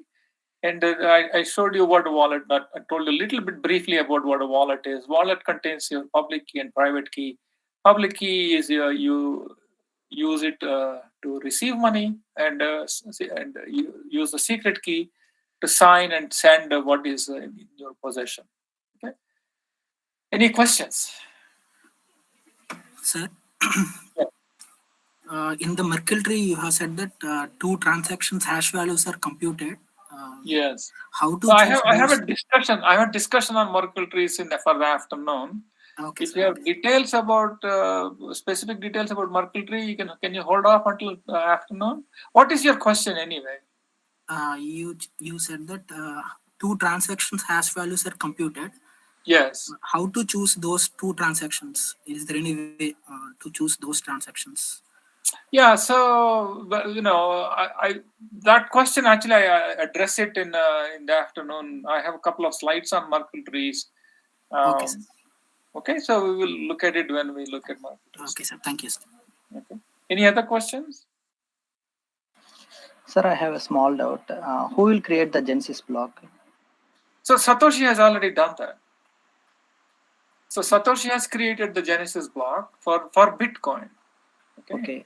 But if you want to create a brand new cryptocurrency, correct? And tomorrow, when we do this hands-on programming, I hope I will get enough time, because I'm kind of running behind on what I wanted to cover. If I get enough time, I will show you how to create a brand new cryptocurrency. Okay, we can call that Ramki currency, we can call it GIAN currency, or whatever you want to call it, and issue like 1 million coins. Okay? So, because it is not even like printing paper money, you are just creating a digital currency, right? And it is very simple to do. Only thing is, no, in order for it to get adoption, people Sir, need to be. is there any limit on supply of bitcoins? Yes, there is, and that is the crypto economics I showed you, right? So this is maximum there can be is total max that can be mined is 21 million, and 19 million has already been mined. But for every 10 minutes, as the block is mined, new bitcoins are introduced. How there is a limit? No. So every 4 years, the reward for mining a block is halved. Okay, okay, sir. Right? So it's a geometric progression, right? So initially, for the first 4 years, every time you add a block, you got 50 bitcoins.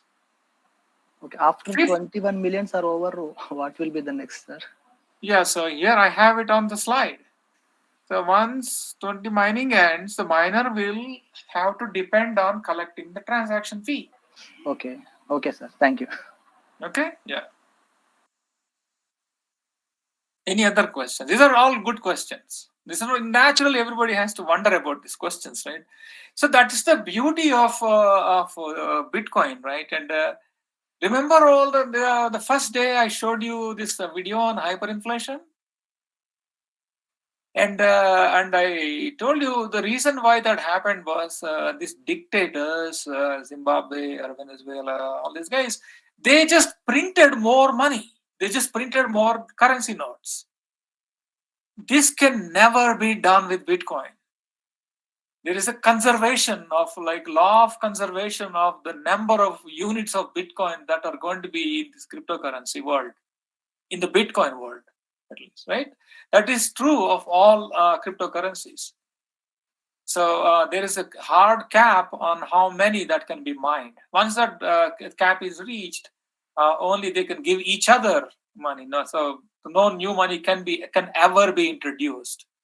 And that is the brilliance of Satoshi Nakamoto, is that he was fed up with central governments keep bailing out, taking tax money and printing more dollars or rupees or pounds or British pounds, whatever it is, right? And they are diluting. See, here is a simple way to convince you. So if you have some 100 units of something that are precious, 100 I don't know, 100 units of gold, right? Just some units, I don't know, like 100 units of gold coins, like just like 100 coins, right? And you're holding on to them dearly, but somebody comes along and floods the market with millions and millions of coins. Are your 100 units worth anything? Nothing, right? That's what happens in hyperinflation. With Bitcoin, that can never happen. If you hold 10 Bitcoins, and since nobody can create them out of thin air, they will always have value. So this is a direct attack on confronting hyperinflation and taking the power away from central bodies that are deciding, okay, we're going to print more money. And now, since this is a peer-to-peer network, they cannot print Bitcoins. Bitcoins can only be mined, and 19 million have already been mined. There's only 2 million to be mined. Right? Once that cap is reached, nobody can mint any more Bitcoins. Done. Does that answer the question? Yes, sir. All right. Okay, so let's look at how mining is done and what are some of the drawbacks of mining, at least the way Bitcoin does it, and so on. So let me go to here and open recent, and I want to go to 33331 Bitcoin proof of X. This is what I wanted. Okay. All right. Okay, I renamed it. Let me kill this and get back in and get it. Save the changes. And I need to go to the GIAN folder, go to day 3 and go to proof of X. There we go.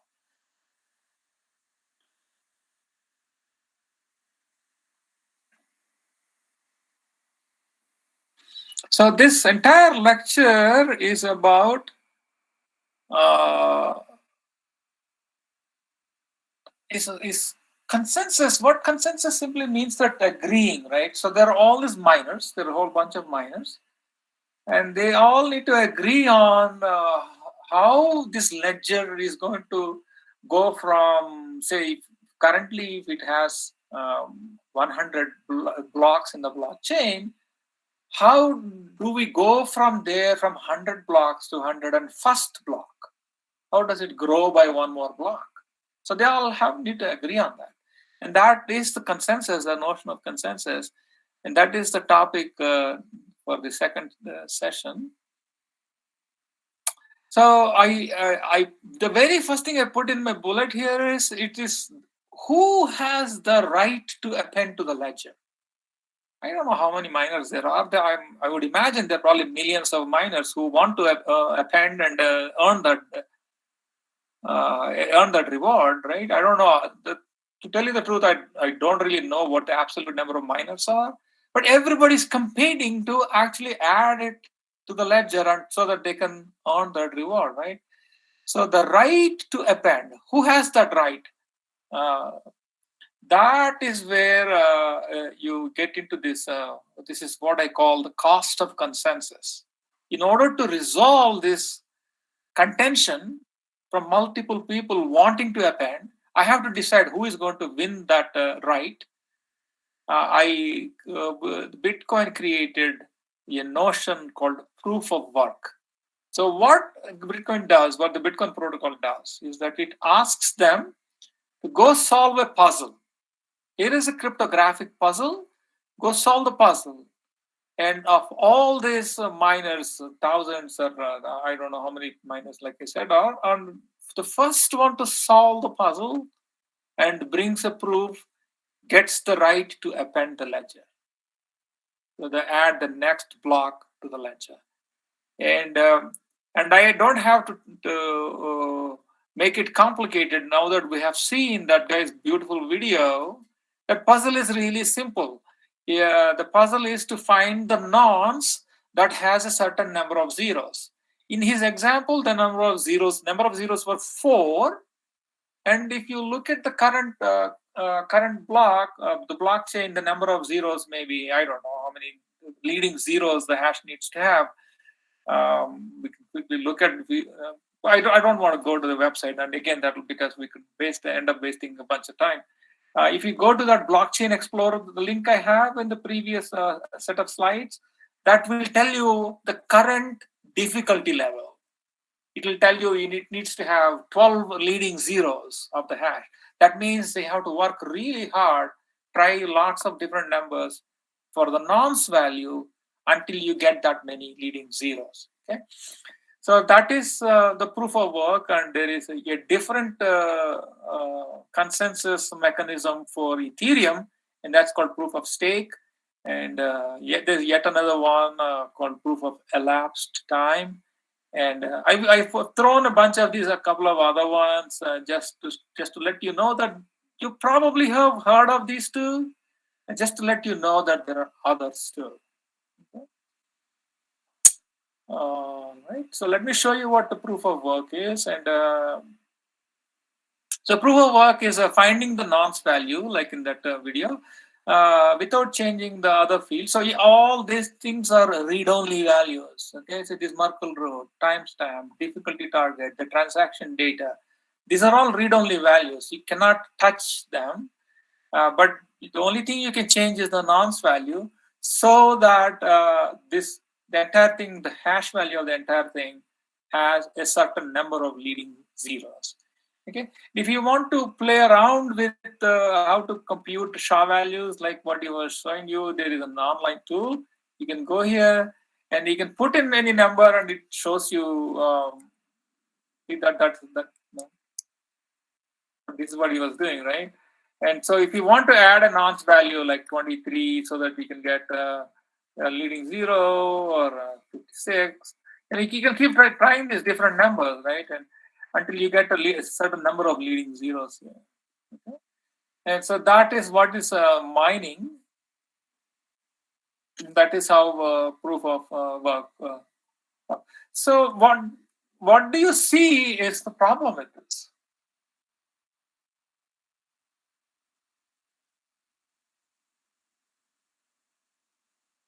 Computation itself, sir. Yeah, so it's kind of like a useless computation, right? It is not accomplishing anything. It is not, for example, doing the society any good. This is just like wasting a lot of to run a powerful computer with GPUs and RAM and all that. It consumes electricity, right? That's one problem. What's the second problem with proof of work? Remember what I asked you in the previous set of slides? Is it possible for two miners to be working on the same set of transactions? Absolutely. And if one of them beats the other guy, the work that the other person has put in, the loser has put in, is completely gone waste, right? Because that other person is going to win that right to append, and all the effort that's already put in, all the partial effort that was already put in, is completely waste. So there are limitations like that with this proof of work. It is rudimentary. So the Bitcoin actually proved that this is a possible way to design a cryptocurrency, but it has all these fundamental issues with it. So to give you a perspective on what happens with energy spent, so the first bullet point is basically saying that this is a consensus issue. So how do we decide who gets to append? So it's unnecessarily wasteful, and multiple miners may be working on the same transactions, and solving the puzzle has no real life utility. Right? It is not like they are doing DNA sequencing. DNA sequencing maybe has some useful value, right? They're not doing that. They're just solving this useless hash function values. So it wastes a lot of energy, and to give you a perspective on how much energy that is wasted, it consumes 91 terawatts, terawatt hours per annum. Terawatt is like 10 to the 12. Most of you are probably familiar with the kilowatt hours, right? This is terawatt hours. Kilo is 10 to the 3, this is 10 to the 12. And that consumption is more than the consumption of the entire country, Finland, with a 51 million population in a given year. So that should give you that Bitcoin is just consuming and wasting a whole bunch of energy. And on the right hand side, I have a couple of graphics that show you where the miners are coming from. So more than 50% of mining is done in China, and next 25% is in Georgia, and then 11% in USA, and so on and so forth. The hash rate distribution is that these are the miners. BTC.com is a dominant one here, and pretty close to that is this one. We have to pool. These are all pools, as you can see, Ant pool and via BTC. So it's very difficult to compete against some of these big players. Okay. So this is a distribution by country, and this is a distribution by miners.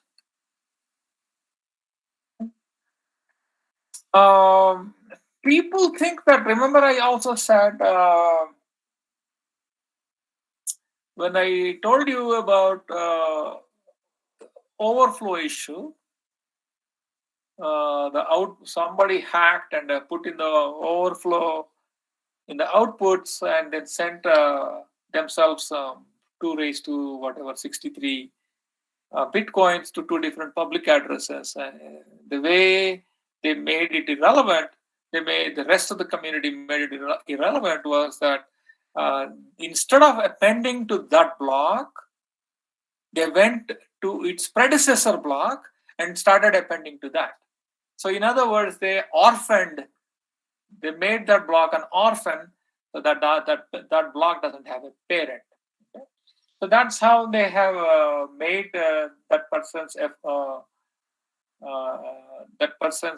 attempt to steal money by making it irrelevant. Okay, so now how many people need to get together so that they can branch and go off in a different direction? Can you orphan other nodes and go off in a different direction? And I think I have said that in that slide, that the majority, at least at the time, majority of people concluded together and said that this is unfortunate. Somebody took advantage of the weakness in the program, and probably 99% of miners, they all joined forces and created a fork. And most people think that, let me ask a question before I show the next slide. How much mining power is required to create a fork? To make someone else's work, to make someone else's mining effort useless? How much mining power do you need? If China decides, for example, like, I have put in hard work. I am the yellow guy here. I worked really hard and I added a block, I added another block. And if China, as a country, decides that we're going to make those 2 blocks irrelevant, can they do that?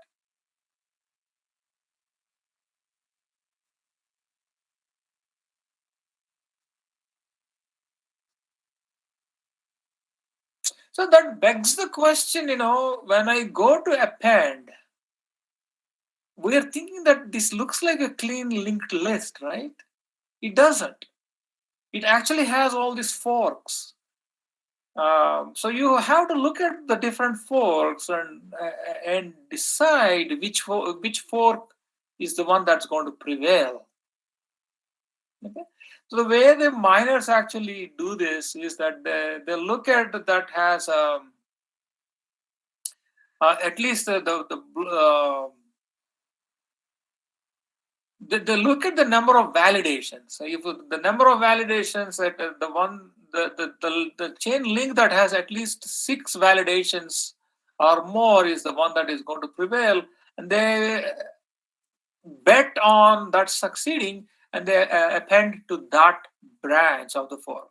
So some forks, like I said, like the very first time when there was a hack and there was a fork and that was made irrelevant. Similarly, there could be a bunch of forks because you might append, and at the same time someone else may be appending, not knowing that you're appending, and so that would cause a fork.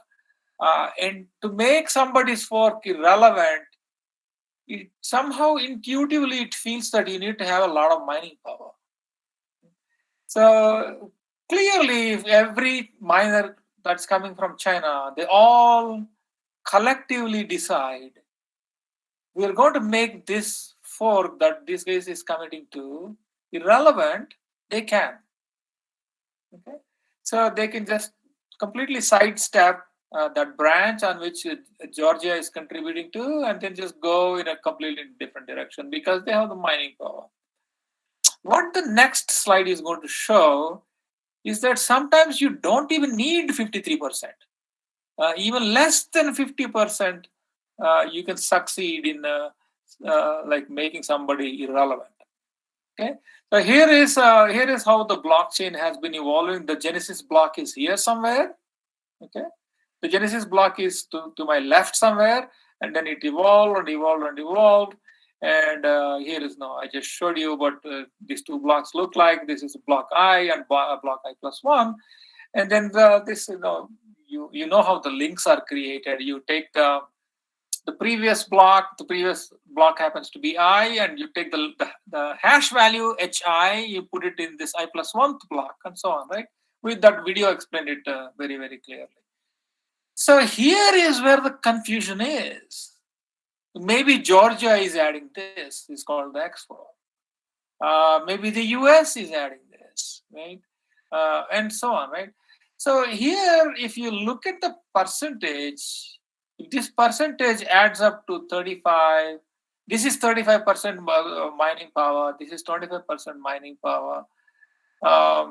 So this actually doesn't add up to this. This is not the right number. So maybe let's make this 25. 25 plus 25 and 40, for example, and the 10% belongs to somebody else.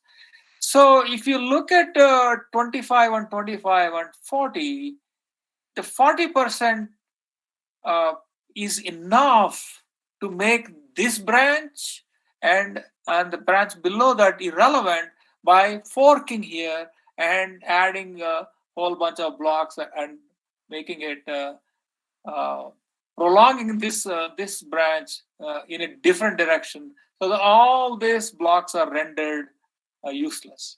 Okay, so you don't really need 50%. All you need is that if you add up the percentage here and the percentage here, if you exceed that, that is sufficient. Okay? So the title for this I have is 50% one attack can be carried out even sometimes when you have less than 51%.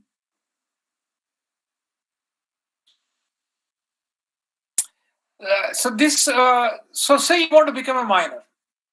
Theoretically, anybody can become a miner, right? I said, in practice, you may not be able to append any block successfully because you're competing against big mining pools. Where would you start? So I want to become a miner. I have a computer. In fact, I have several computers at home, and I want to start mining and then figure out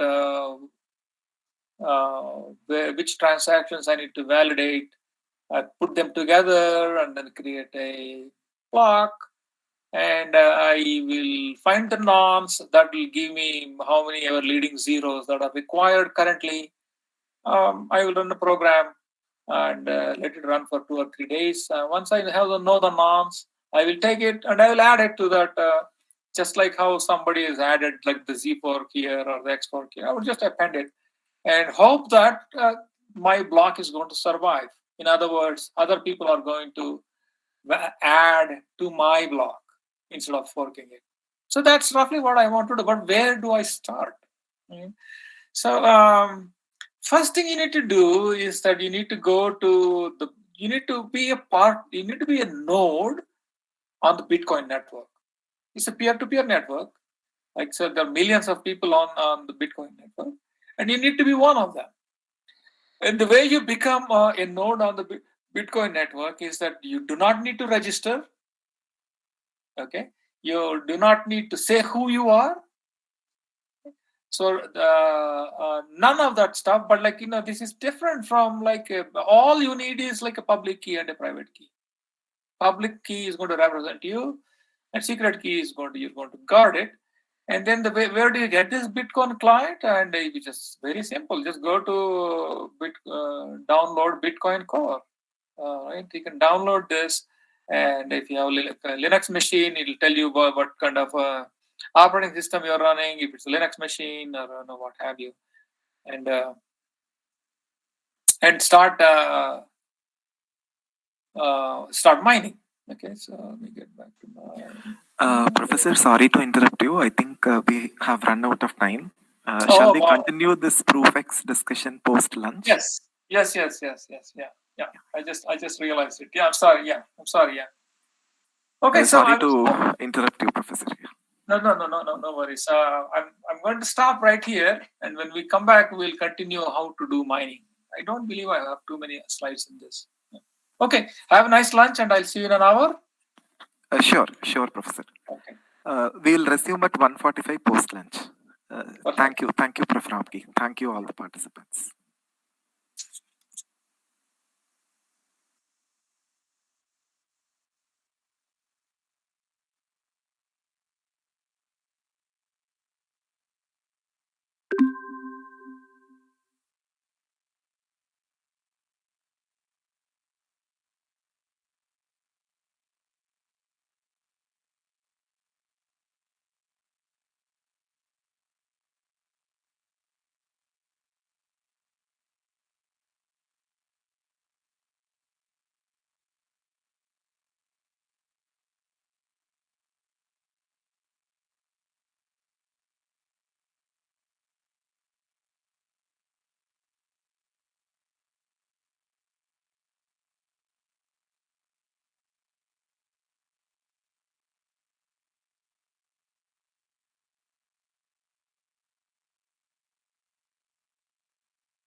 Welcome back for this post-lunch session.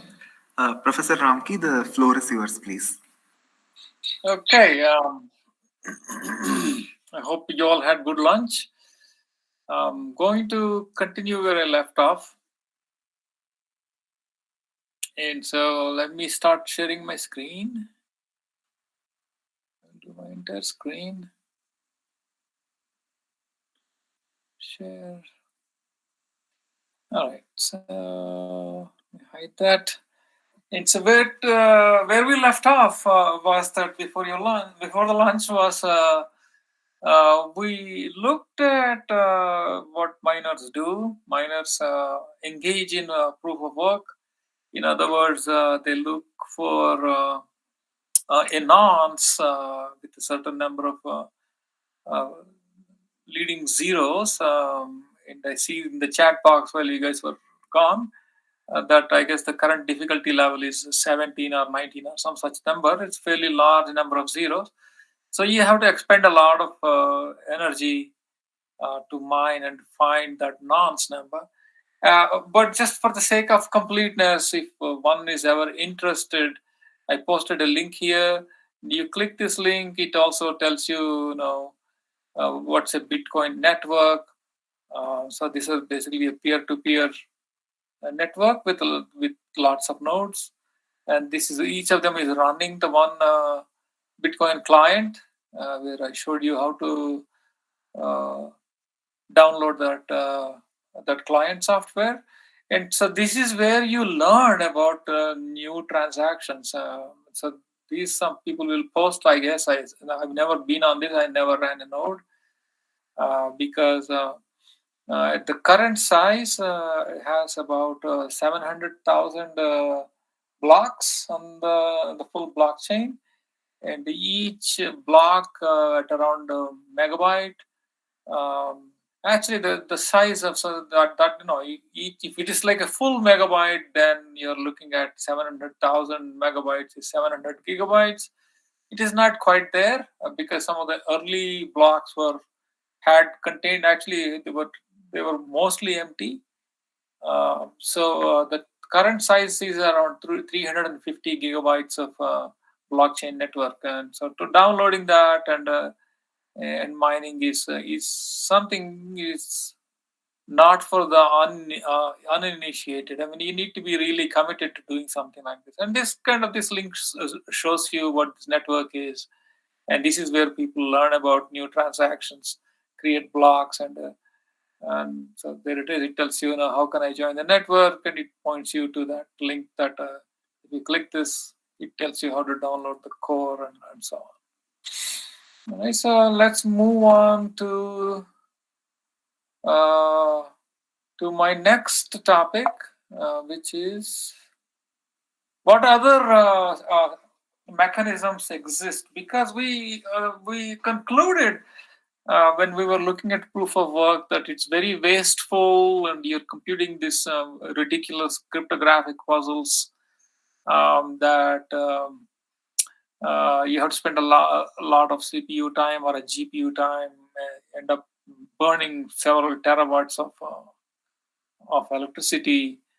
And so, people looked around and said, can I come up with a different way of, first of all, why is that mechanism there? Because remember what I said, there are many miners who are they're contending to earn the right to append the next block, so that they can get the reward.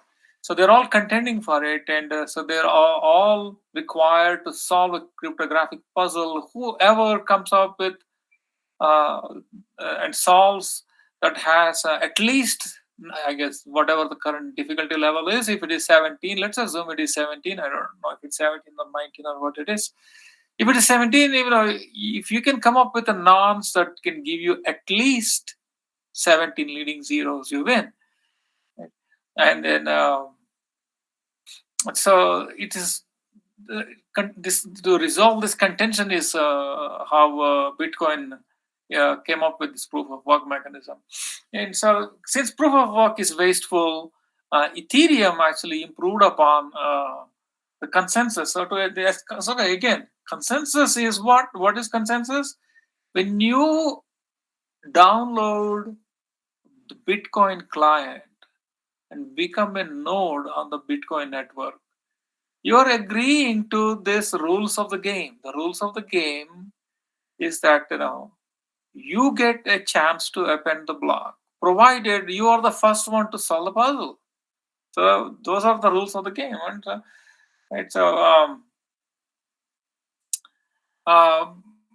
with proof of stake, it's a little different. And so they all agreed that it's wasting a lot of energy. And in Ethereum takes a different approach, and it tells people wanting to write to the ledger, or people wanting to earn the right to write to the ledger, by saying that I will give you the right to the ledger. When I say there is no central authority here, right?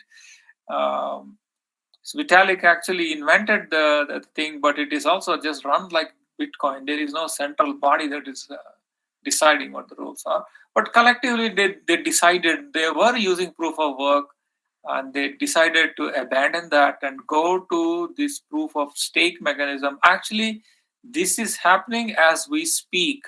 They are creating what is called a hard fork, and they're going from classic Ethereum to ETH2, ETH2. That's how you see it nowadays when you Google it. So that employs this novel mechanism of proof of stake. Well, what is it? What is stake? So the miners, one of the miners is chosen randomly to go ahead and validate transactions and append.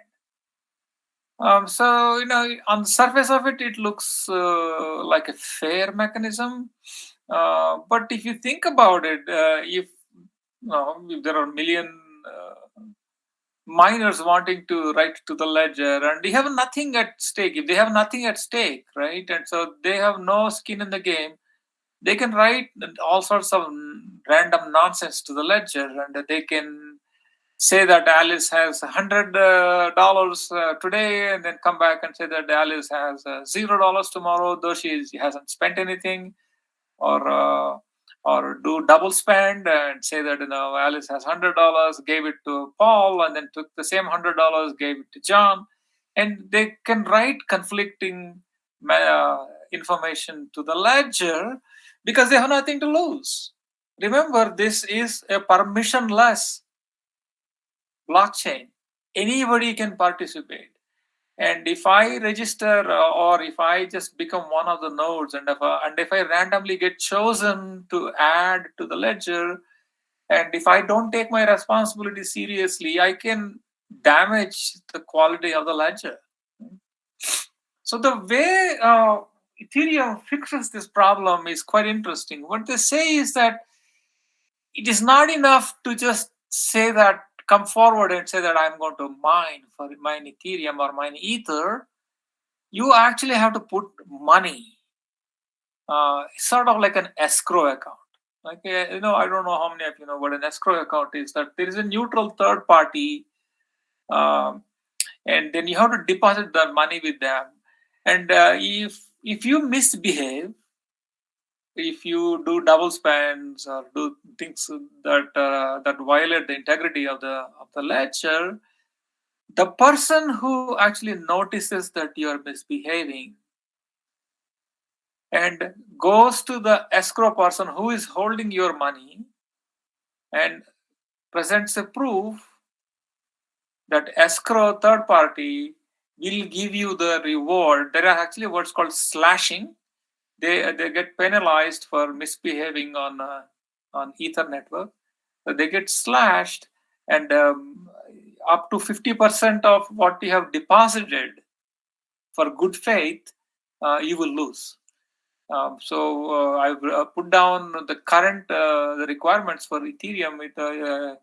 Ethereum, it is like $100,000 or roughly 60 lakhs of money. So it's a significant money if you want to be a validator. So the 60 lakhs is kept with some kind of an escrow mechanism, And if you misbehave, somebody is going to notice that you have misbehaved in the process of validation, and they will complain about you to the person who is holding your escrow money. And that person will impose a penalty, a fairly stiff penalty, and you will earn that money for complaining, for reporting of the problem. Interestingly, where is this money held? Who are these escrow providing these escrow services? So there are two options. One's a decentralized company called Lido. It's a decentralized finance. So there is really no centralized exchange. Again, it is run. So Lido has its. It's a cryptocurrency in itself. It's an exchange, and it has its own currency. And for depositing $100,000 or I don't know how many ethers that is equal to, that many, they give you equivalent tokens that you can trade. And so if you deposit 100,000 and you lose interest in validation. So today, for example, is 2022 February, and say, I want to mine ether, and I put down 100,000 of US dollars as an escrow with escrow or as a stake.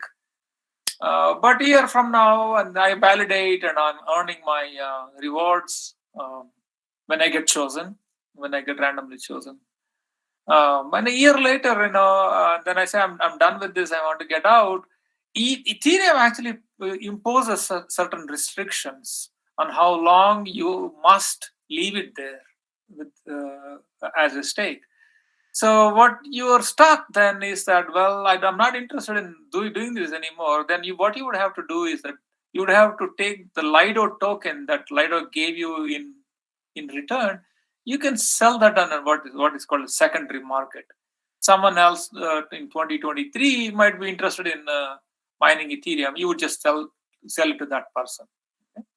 So that's how this money, the stake, is held.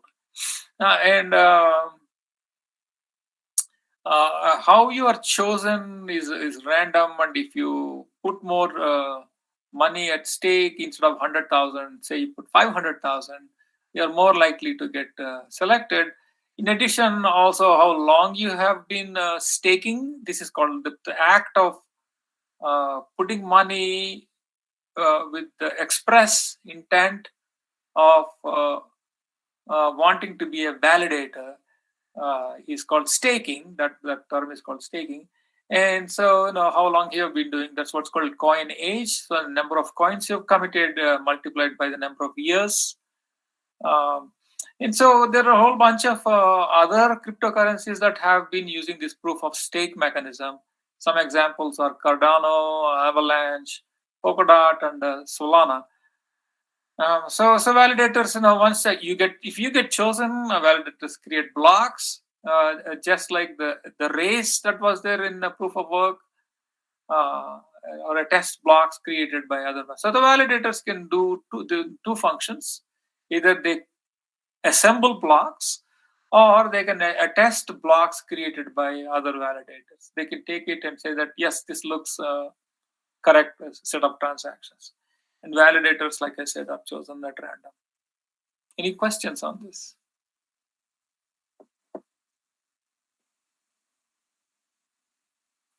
So proof of stake it looks like it's going to become a mainstay when it comes to solving the consensus problem in public blockchains, in trustless blockchains. Because proof of work is so wasteful. That's how all the new cryptocurrencies are moving towards. If there are no questions, I will move to my next slide. So the attacks on proof of stake, I've already mentioned it. If there is no stake, people can add conflicting transactions and create double spend issues. And then I mentioned to you exactly what happens. So if you are caught cheating, so if validators A catches B cheating, B is cheating. So A submits a proof because they can just show, this is a double spend issue, and they can report this matter to the person who is holding B's stake, like Coinbase or Lido, and then Lido would punish B by slashing B, and then whatever how much ever money is slashed, A gets rewarded by that amount.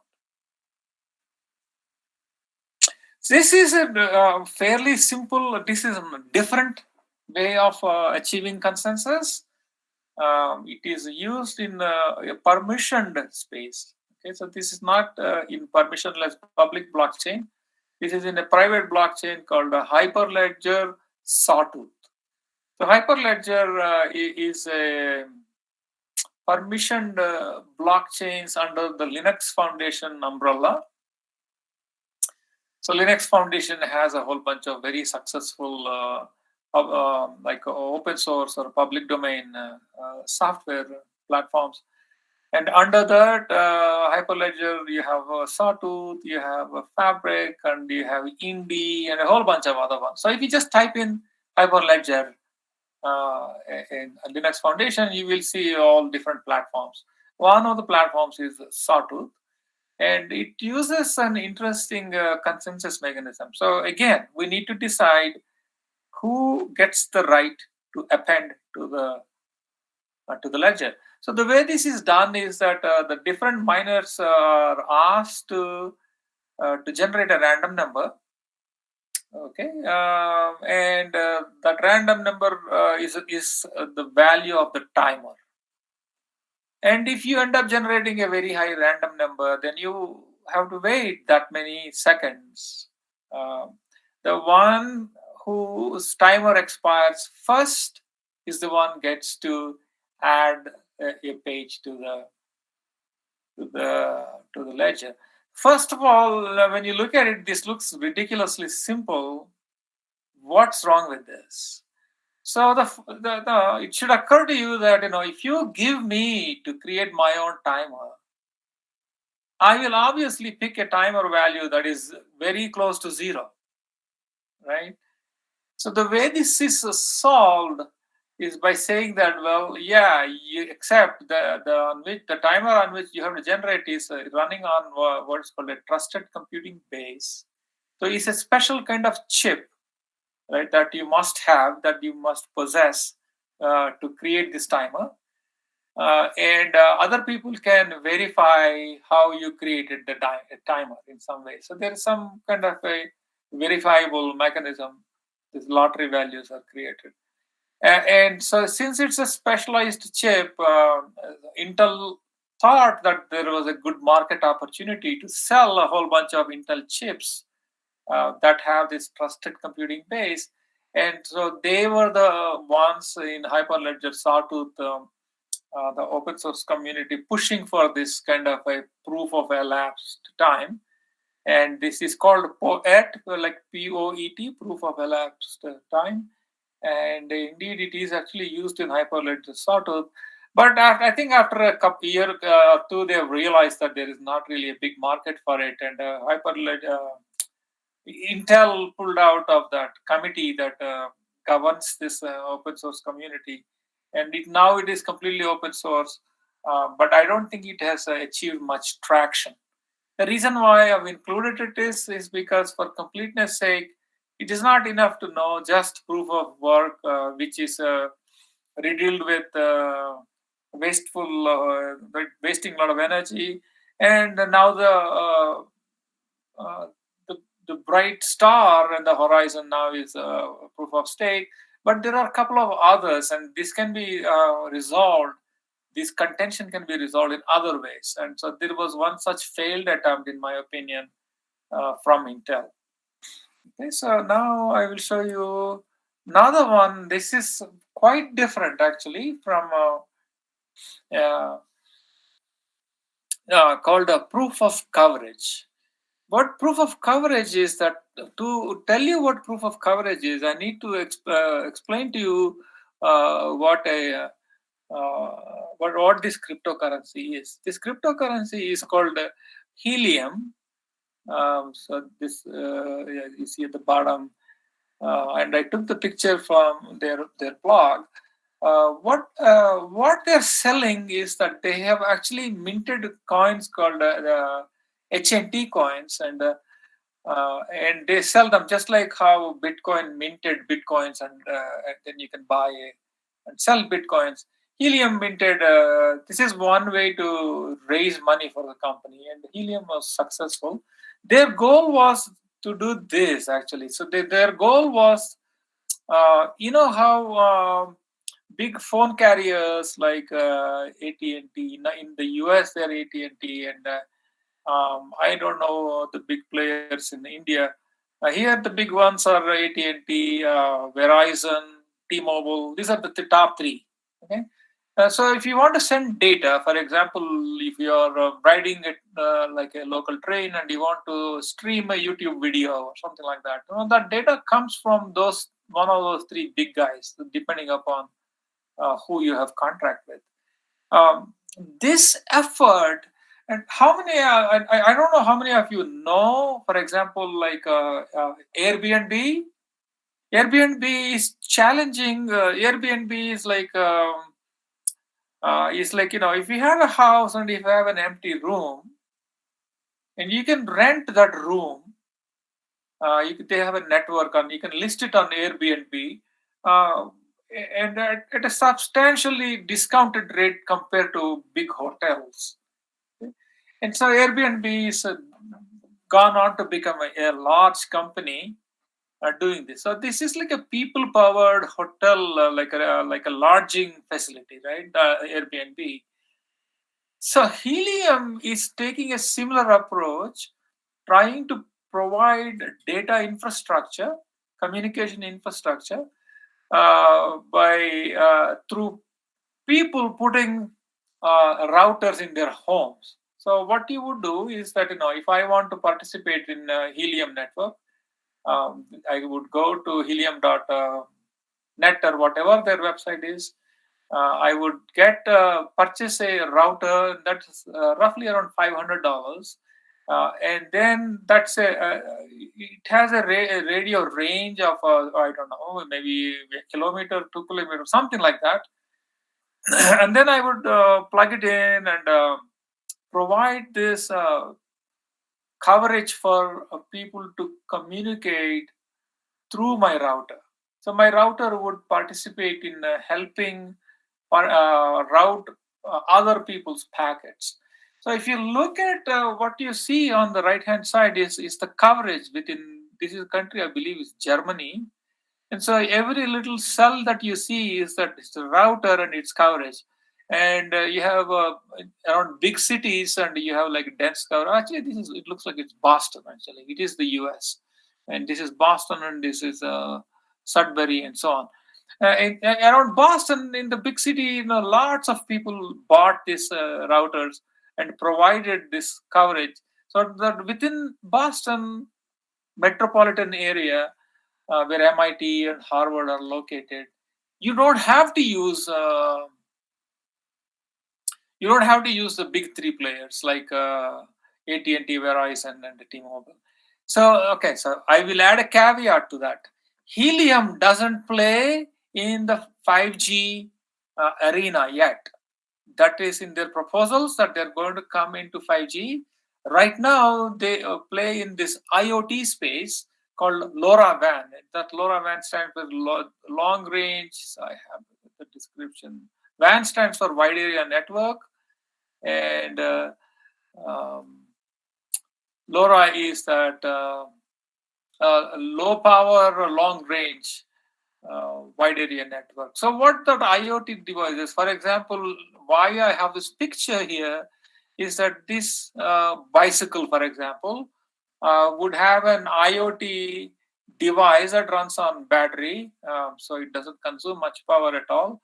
And this can use that infrastructure that I showed you, this green infrastructure I showed you, to communicate with its server and tell where this bicycle is.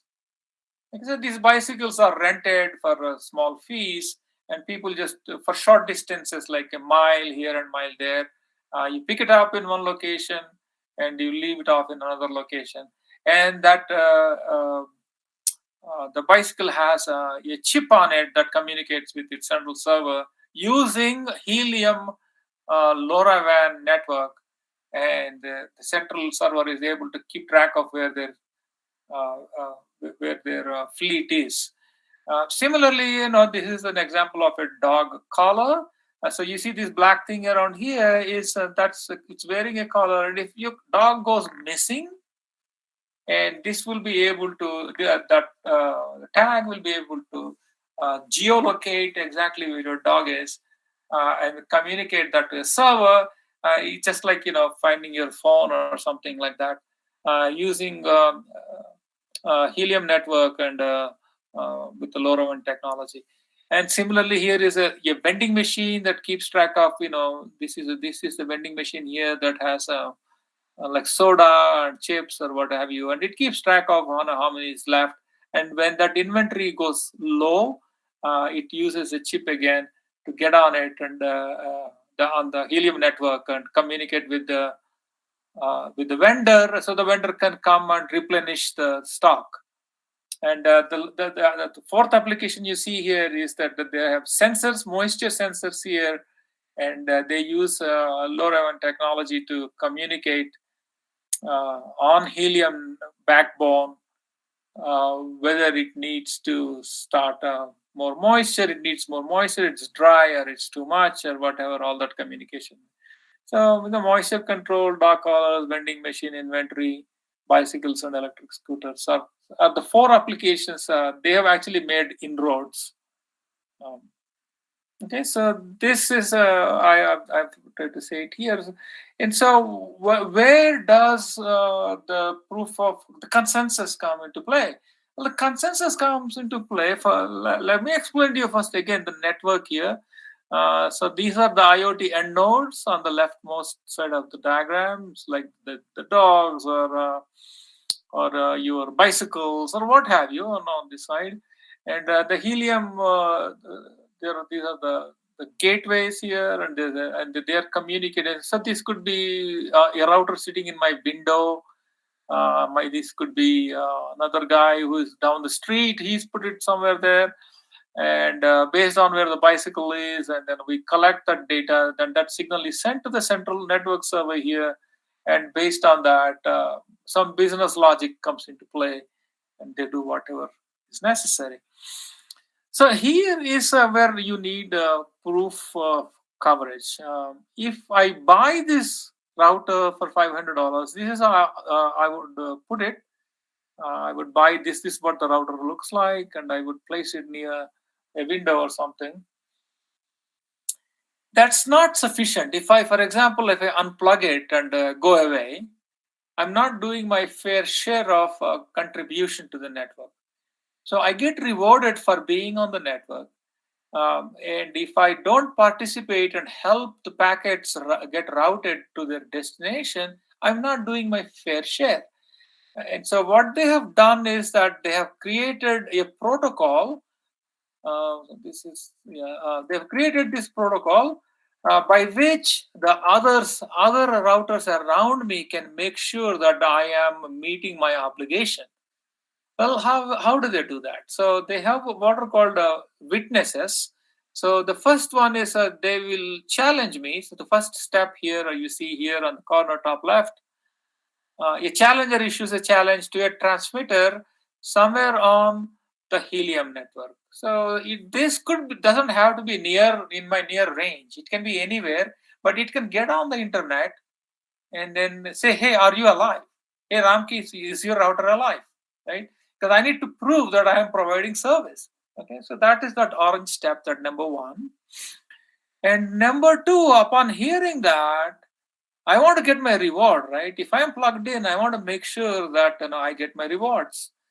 So I am going to respond by sending a beacon. So this is this light blue thing on the bottom. So the transmitter issues a beacon via its antenna to any hotspots in its vicinity. This has to be nearby. So in my neighborhood, somebody is going to listen to my beacon and say, they are going to attest to my presence. They're going to say, any witnesses to the beacon, send a proof of coverage receipt. So this is where the proof of coverage receipt. about the transmitter coverage back to the challenger. So these 3 steps saying that, hey, I know this guy is there, and this purple thing, that number 3, this violet thing, goes back to the challenger.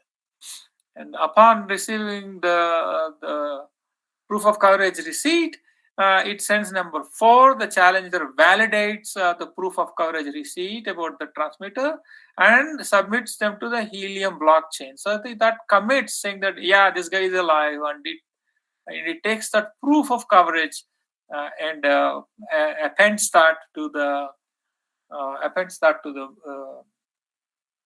Helium blockchain. And the step 5 is the transmitter finally gets rewarded in HNT token for the validated. So this the transmitter finally gets rewarded for being present on the network. Okay, that's number 5. So this is very different from any of this. There is no cryptographic puzzles. There are no proof of stakes. But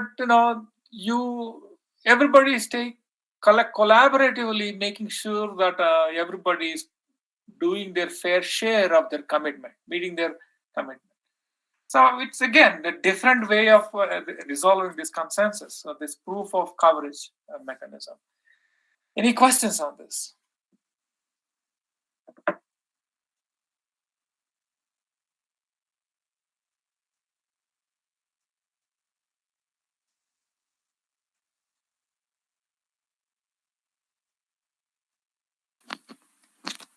No, Professor, no questions are flowing through. Okay, so people are paying attention. I hope they're all paying attention. Hopefully, I think the illustrations are quite engaging. Yeah. Okay, nice. Thank you. So I provided the references for the Helium network and so on. All right, let me get to my next PowerPoint 3632. And let me see what I could do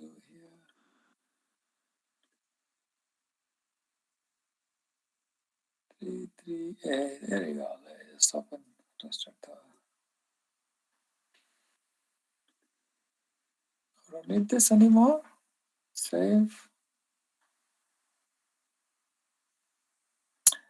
So are we all clear on different ways of achieving consensus in a distributed peer-to-peer trustless networks?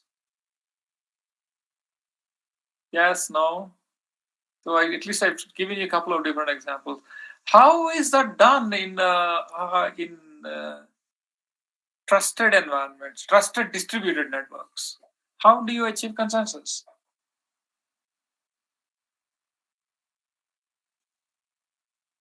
So if you have, anybody can join. Remember I showed you anybody can download that Bitcoin client software and become a node, right? So that means there's no vetting process going on. No, there's an evil person could be doing the same thing. So there's just no vetting, right? So what so far we have looked at is a trustless network. So in a trusted network, but peer-to-peer, such as I showed you some examples of permissioned, like Hyperledger Fabric and all that. How is the consensus mechanism come into play? In other words, how do they collectively agree who gets to append the next block?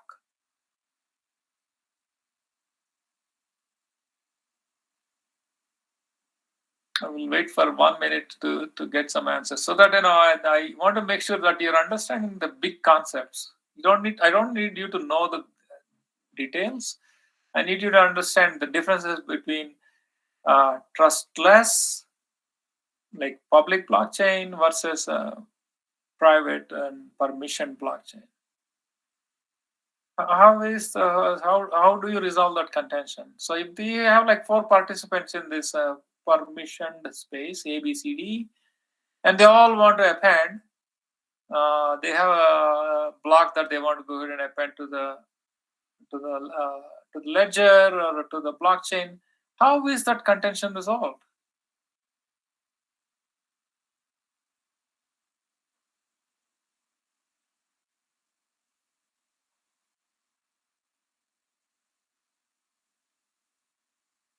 No takers? Yeah, no answers are flowing through.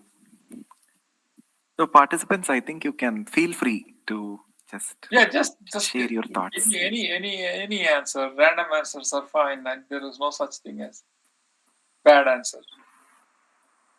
Sir, in this all are trusted users, no, sir? Is it They're all required? trusted. Uh, Yeah, so this the peer-to-peer network like ABCD, but they all trust each other, right? So how is this contention of but they all want to append to the ledger or to the blockchain. How is that resolved? How is that contention resolved? whoever have solved many, like before you told proof of stake, this all doesn't work here, sir. Yeah, so all the mechanisms we have looked at, they are meant for trustless paradigm. In a trusted paradigm, in a permission block space, right? So we all like, for example, like I was giving that example of like a gold exchange, right? The 3 banks or 4 banks, like State Bank of India and the London Bank and the Chase Bank, JP Morgan Chase here in the US and Singapore Bank. They all want to run. They all first of all trust each other because they're big institutions, right? And they're participating in this on a platform, and they collectively creating a copy of the blockchain, and that copy is identical at each location.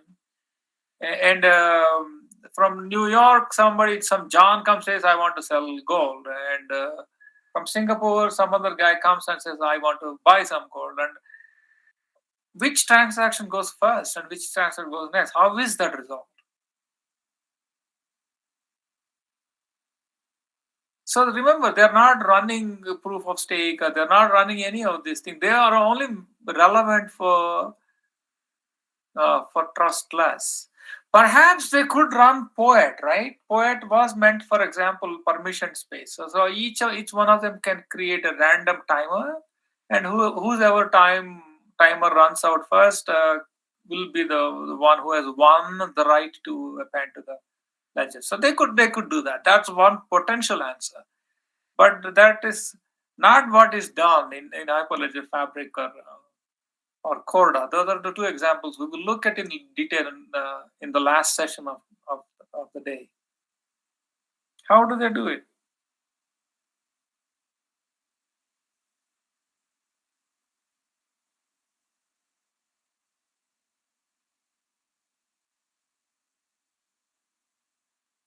I believe I covered this in the first day. The last session on the first day. There is a hint.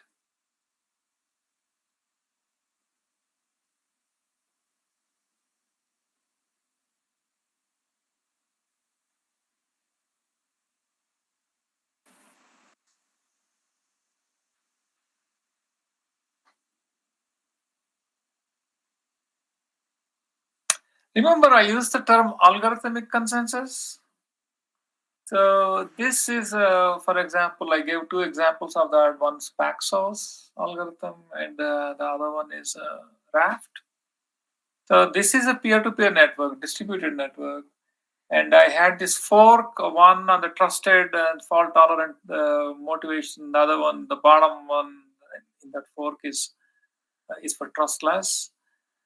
So if 4 banks are deciding running a gold exchange and they're trying to figure out who should be the next one to append, they would run a Paxos algorithm, and they all proposals get submitted to this network, and Paxos decides the order in which ABCD should proceed. So it will give some permutation of ABCD proposals, and that permutation order is the order. So they would engage in this algorithmic consensus. Okay, so I will look at permission space a little bit later. But before we look at that, I wanted to cover a couple of other topics that I promised I was going to do. One is about a trusted third party, and trusted third party is seen like by people in computer research, computer scientists, and in general as a necessary evil, because it is sort of like a broker. If you have ever purchased some, like for example, in India, now everybody uses a broker to buy or sell a house, or even to rent a house. You have a broker, right? And these people, you trust them, but at the same time, you don't like them, and you rather deal with the other party directly. And computer science is no different. When the algorithms are no different, when you have this trusted third party in the middle, and I'll show you some of the issues with them. So let's look at the first bullet point. That the trusted third party is called TTP. I'm going to refer to this as TTP. So look at what that proof of elapsed time was. This came from a corporation, Intel, right? And their intentions are not noble, clearly, because their intentions were really to sell more chips, claiming that their chip is that creates the random timer is secure. People can actually verify that the timer value was created honestly, and so on and so forth. But no matter what they claim, right, they bottom line is that they want to grow their business and they want to sell more chips. This TCB is controlled by Intel. It's entirely possible that they have a backdoor into how the chip was manufactured, the vulnerabilities within that, and things like that. So you are putting trust in that corporation, and I can assure you, most people don't like to put trust in big corporations. The third bullet point is talking about is public key cryptography. Remember that the diagrams I had, whereas Alice is trying to communicate with Bob for the very first time, or trying to create a session, and she sent to take the box and puts this yellow lock and said, and the Bob puts a red lock, but she's not sure the red lock belongs to Bob. Right? Then we said, well, the way he's going to prove that it really belongs to him is that he has a signature from a trusted authority. And we looked at some browsers, we clicked on the padlock, right? And say PayPal, for example, is signed by DigiCert. DigiCert is like a certification authority. So these guys issue this certificate, much like how you have your passport, and when you get some of these passports or Aadhaar cards or whatever the OCI card, the government issues, they issue them for a limited time, and every time you go buy or get some of these cards, there is a fee for this, right? Just like that, certification authority make money selling certificates, and they issue them for like 2 years at a time. Like Amazon server would, if it expires in April, they have to go back and get another one, right? Every time they go buy another certificate, they have to spend money. And the reason why they say that it costs money is that they claim that it is time consuming if they need to do a revocation. The revocation is done, for example, when somebody hacks the thing and then steals the certificate or something like that. Then they would have to revoke that certificate, reissue a certificate. And for that reason, they say that they justify their fees, whatever the fees they collect. And the certification authority's identification process is so what the critics say. The bottom two bullet points are by the critics that white TTPs are bad news. Is that the certification authority identification process is error prone for individuals and entities. So if I go and say that I am Ramki Tirumala, but then if I masquerade as somebody else, like Monkey, like remember that Monkey was trying to. If Monkey tries to masquerade as Bob and then goes to the certification authority and gets a certificate saying that Monkey is Bob, then we have a problem, right? Then Alice would be communicating with monkey instead of Bob, because the monkey would be successfully convinced by presenting the certificate that the monkey is Bob, right? So that identification process is error prone.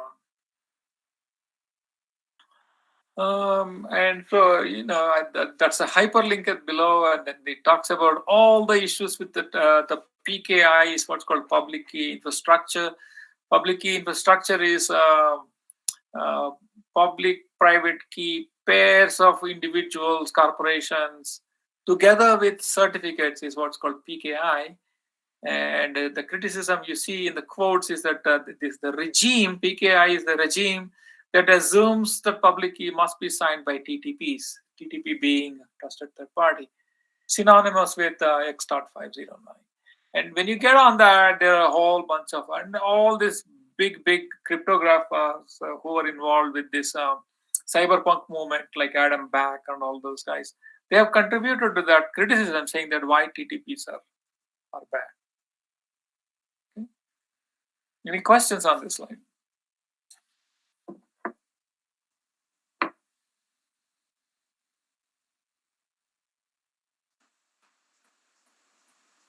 Okay, so the requirements in general for to solve any business requirements is that business transactions need to be private, and they need to have integrity.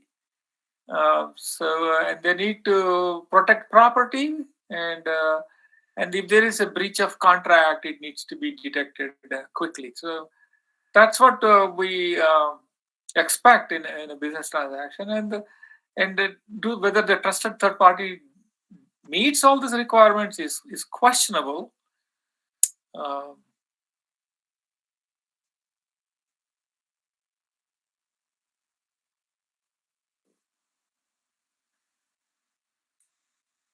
Here are some of the issues I've listed with the TTPs, and so like I mentioned before, the TTPs claim cost of revocation to justify their fees. Identification, I also told you that that process can be error prone. Each person should be authenticated. Independent and trusted parties should provide that authentication. So the way this should be done is that it should be done by a third party instead of like a single centralized entity. For some content it should be done offline, and so it should not be done completely electronically. There should be some offline process involved, like some independent auditor should be able to go and check your identity, and only upon that then they can issue certification and identification. It requires sophisticated techniques of governance, standards, best practices, and auditing. The issue with the TTP is also that it leads to single point of failure. So let me just give you an example of such a failure. If you see some outage, for example, like Facebook not working for several hours or Twitter not working for several hours, it's primarily because there are DNS root servers. DNS is a domain name service root servers. So they given a name, they translate that into a unique address on the internet, like an IP number, and they provide that service. And if that service is centralized, DNS servers are centralized, and if that service is brought down for whatever reason, it has happened even as recently as a year ago, people, for example, can DOS those network, use a denial of service attack on them and bring the servers down. And they are brought down like that, that can cause havoc. So that was the main motivation for distributed computing, right? You want to eliminate single points of failure. On the other hand, if you take this power and centralized it with either a handful of certification authorities or a handful of DNS servers. The concentration of power poses a risk, and risk is not good for smooth functioning of business. Here I have shown you another cryptographic protocol. This, I think I briefly mentioned it yesterday or the day before yesterday. So you have Alice and Bob. They engage in this kind of an exchange. They say, I don't know, let's go for dinner. But Alice says, this is on the phone. So this is before they actually go to the restaurant. Say that, if I'm going to toss a coin, if I win the toss, you pay, and but if I lose, I'll pay. So the issue here is that Alice claims, okay, I'm going to toss the coin, and then she tosses the coin, and then she says she won. Bob doesn't believe her because he has not seen the coin. The coin could have heads on both sides, and she calls heads. Right? You have seen those coins, right? And they sell them, I believe, right? They have both heads on both sides, right? So Bob doesn't really trust the coin toss that she's doing. So how do you do this coin toss when they don't trust each other? So that is the problem statement. Okay, just similar to that colored ball thing. What Bob is colorblind. Doesn't trust Alice that she's bringing two balls of different colors. Similar to that. Right? And so, so this is how it goes. So what Alice does is that she creates two pairs of public key, private keys. Okay, so you have 4 keys altogether. 2 public keys, PI, PJ, 2 secret keys, SI and SJ. So she starts off by doing that. Alice does that. And then, public keys can be public, right? And then just she sends a PI, PJ to Bob. Bob has a symmetric key K. Okay. And then so Bob now tosses a coin, a random coin, and arbitrarily chooses one of the two, either PI or PJ. And we don't know the outcome of the coin toss. And let's just call that P sub H. Okay. And he takes P sub H and takes the symmetric key he created, and he sends the encrypted value to Alice.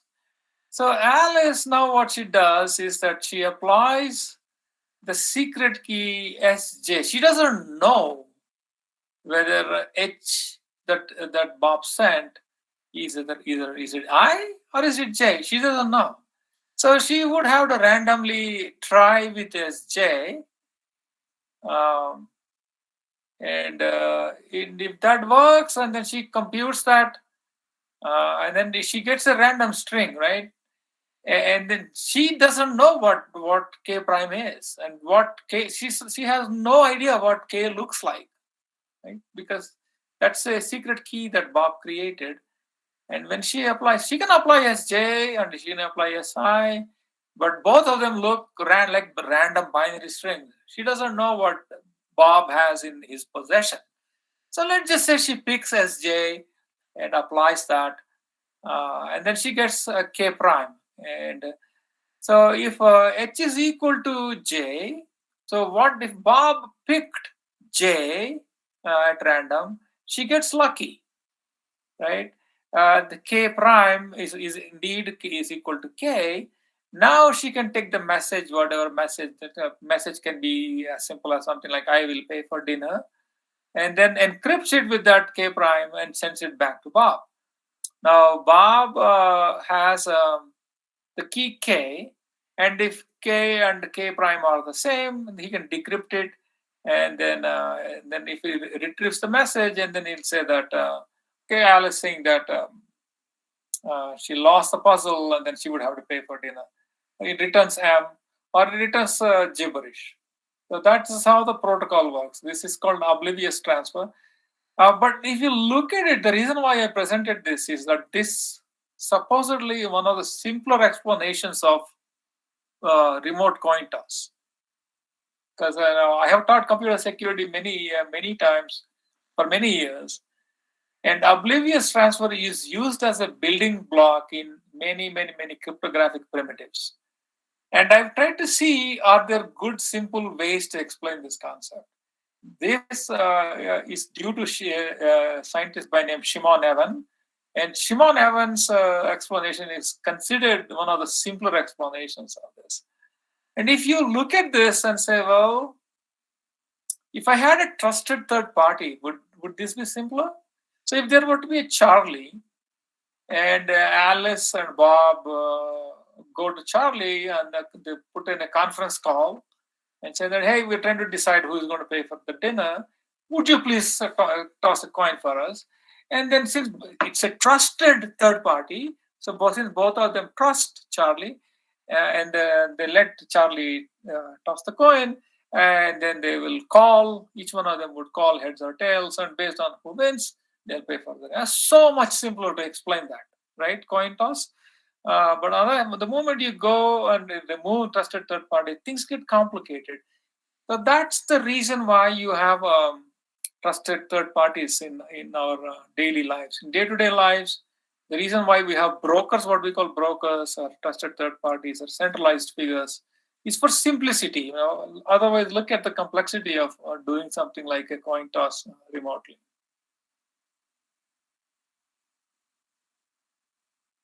Okay.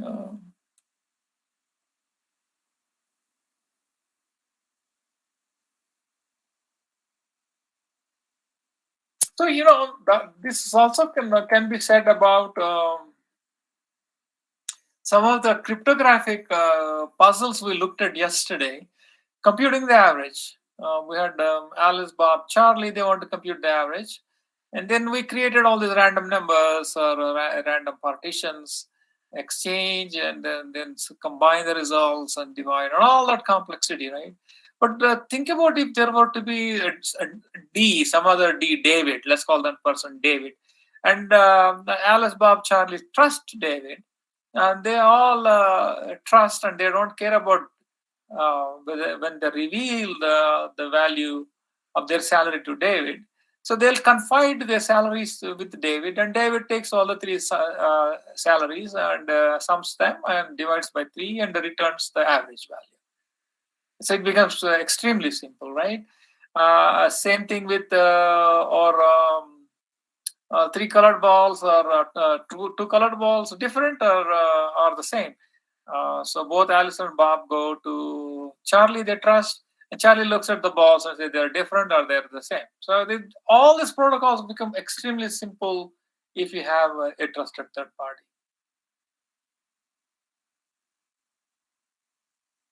So other bullet point I have here, I think I only have a couple of minutes left for this session, and I think I'm almost out of, I'm completely out of my slides. So let me just spend 2 minutes on telling you what that middle bullet point is saying. So if you have n parties, where n can be, say, for example, 10 people wanting to communicate with each other, and they want to encrypt communication. So nothing goes out in clear text, everything is encrypted text. So the number of keys required is 10 choose 2. And 10 choose 2 is a big number. So 10 choose 2 is 10 times 9 divided by 2. That's like 45 keys, right? That's a big number. But if all 10 of them were to trust one single server in the center, and so all they have to do is that they need to have only 10 keys. So there is, out of the 10, say there is a designated one of the 10 that is that everyone else trusts. So say number 1 is trusted by 2 through 10. Okay, So then all they would have to do, if two wants to communicate with 8, so it has a communication channel open with 1, because they share. It's a trusted party, so they share one key with that trusted person 1, and then proxy because 1 and 8 also have a shared key. So you only need 10 keys versus having 45 keys between anybody and anybody. So having that trust simplifies these protocols. I'm going to stop here, and it is time for your tea, and then we'll reconvene in 15 minutes. Sure, Professor Ramki. Okay. Let's break for tea and we'll reconvene in 15 minutes. Thank you, sir. Excellent. All right.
Welcome back for the last session of this day. Prof. Ramki, please take over.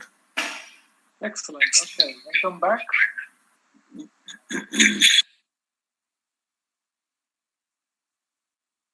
So in the next hour, what I like to cover is just have a couple of slides on Merkle trees because it's a fairly simple concept. If you know some computer science fundamentals, it's relatively simple. Once I get through that, I will say a few things about permissioned blockchains, in particular Hyperledger, Fabric, and R3 Corda. With that, we will wrap up for today, and then we'll reconvene tomorrow. So Merkle trees are it's a tree, it's a binary tree of hash values. So hash values we have seen in that video this morning, where the guy types up whatever, and it can be an empty string, it can be a whole bunch of strings. The length of the hash is the same. So that's what there are different choices how to compute hash. The most common one that we have seen is SHA-256 hash. And so every leaf is a hash of some data block. And then, so in our case in Bitcoin is that you collate a whole bunch of transactions, and then you compute the hash of that. Actually, I'm sorry, let me take that back. And you collect each transaction. Each transaction has an identity, and that identity is computed by taking the hash of that transaction.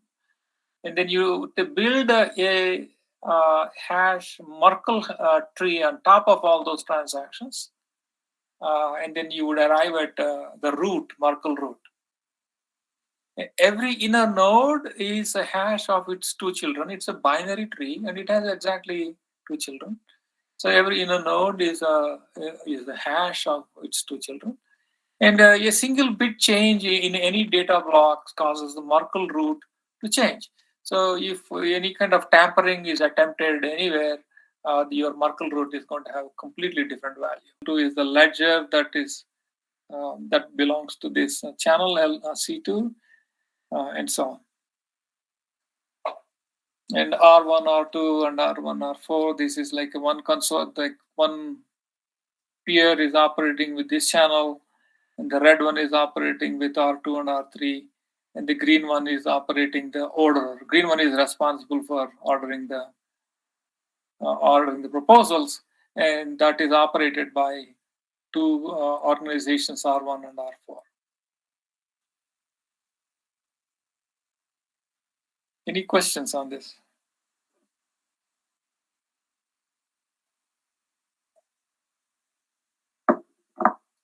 How are we doing on time? So we got another 20 minutes. Okay.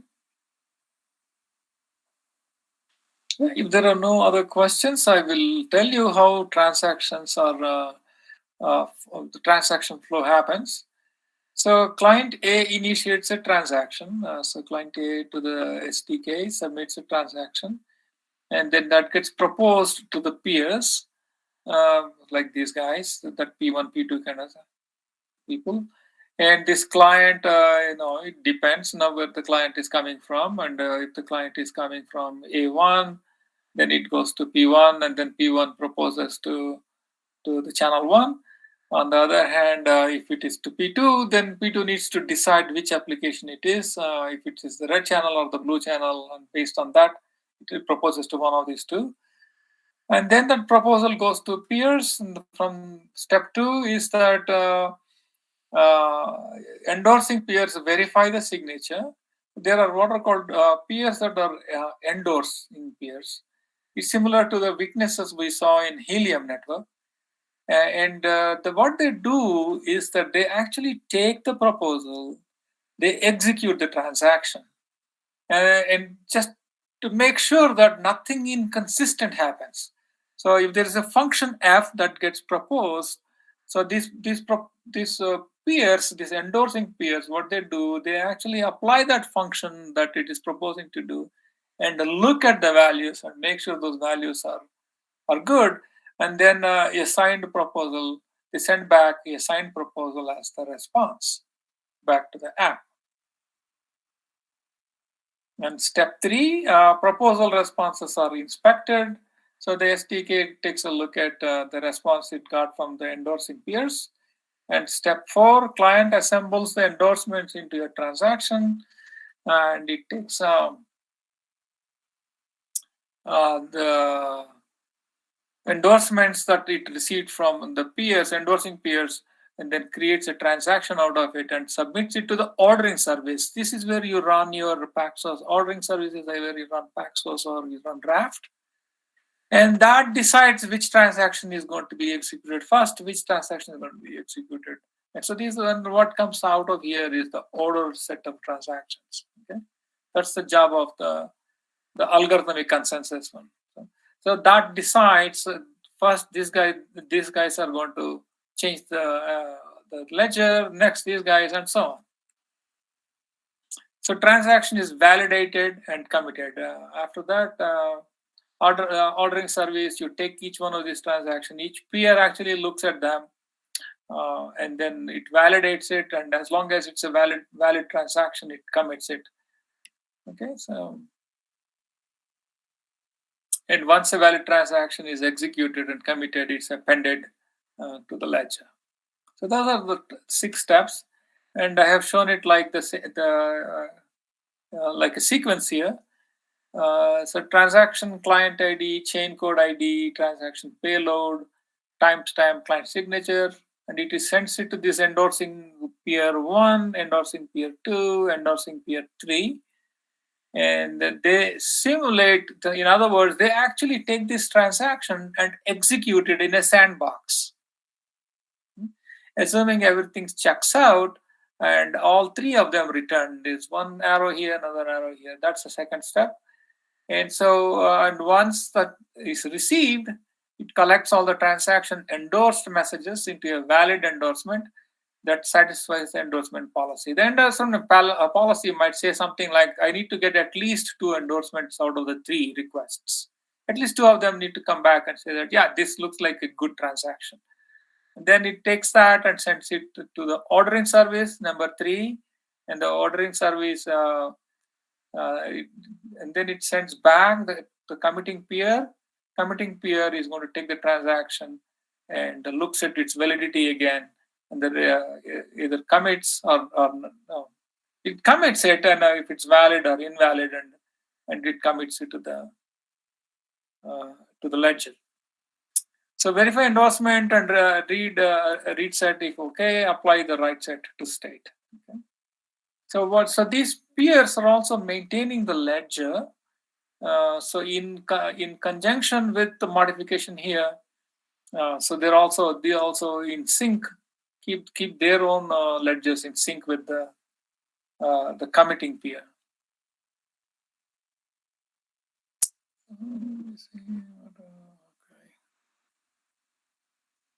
So I have basically broken it down into the steps like this. Same thing that I'm not going to go over this now. I'm going to skip it over. And I will just say a few words about Corda. Corda is a competing platform for Hyperlogic Fabric. And the people who started it have roots in traditional finance. So this was funded, this startup company was financed by big banks. So all these people came from the financial industry.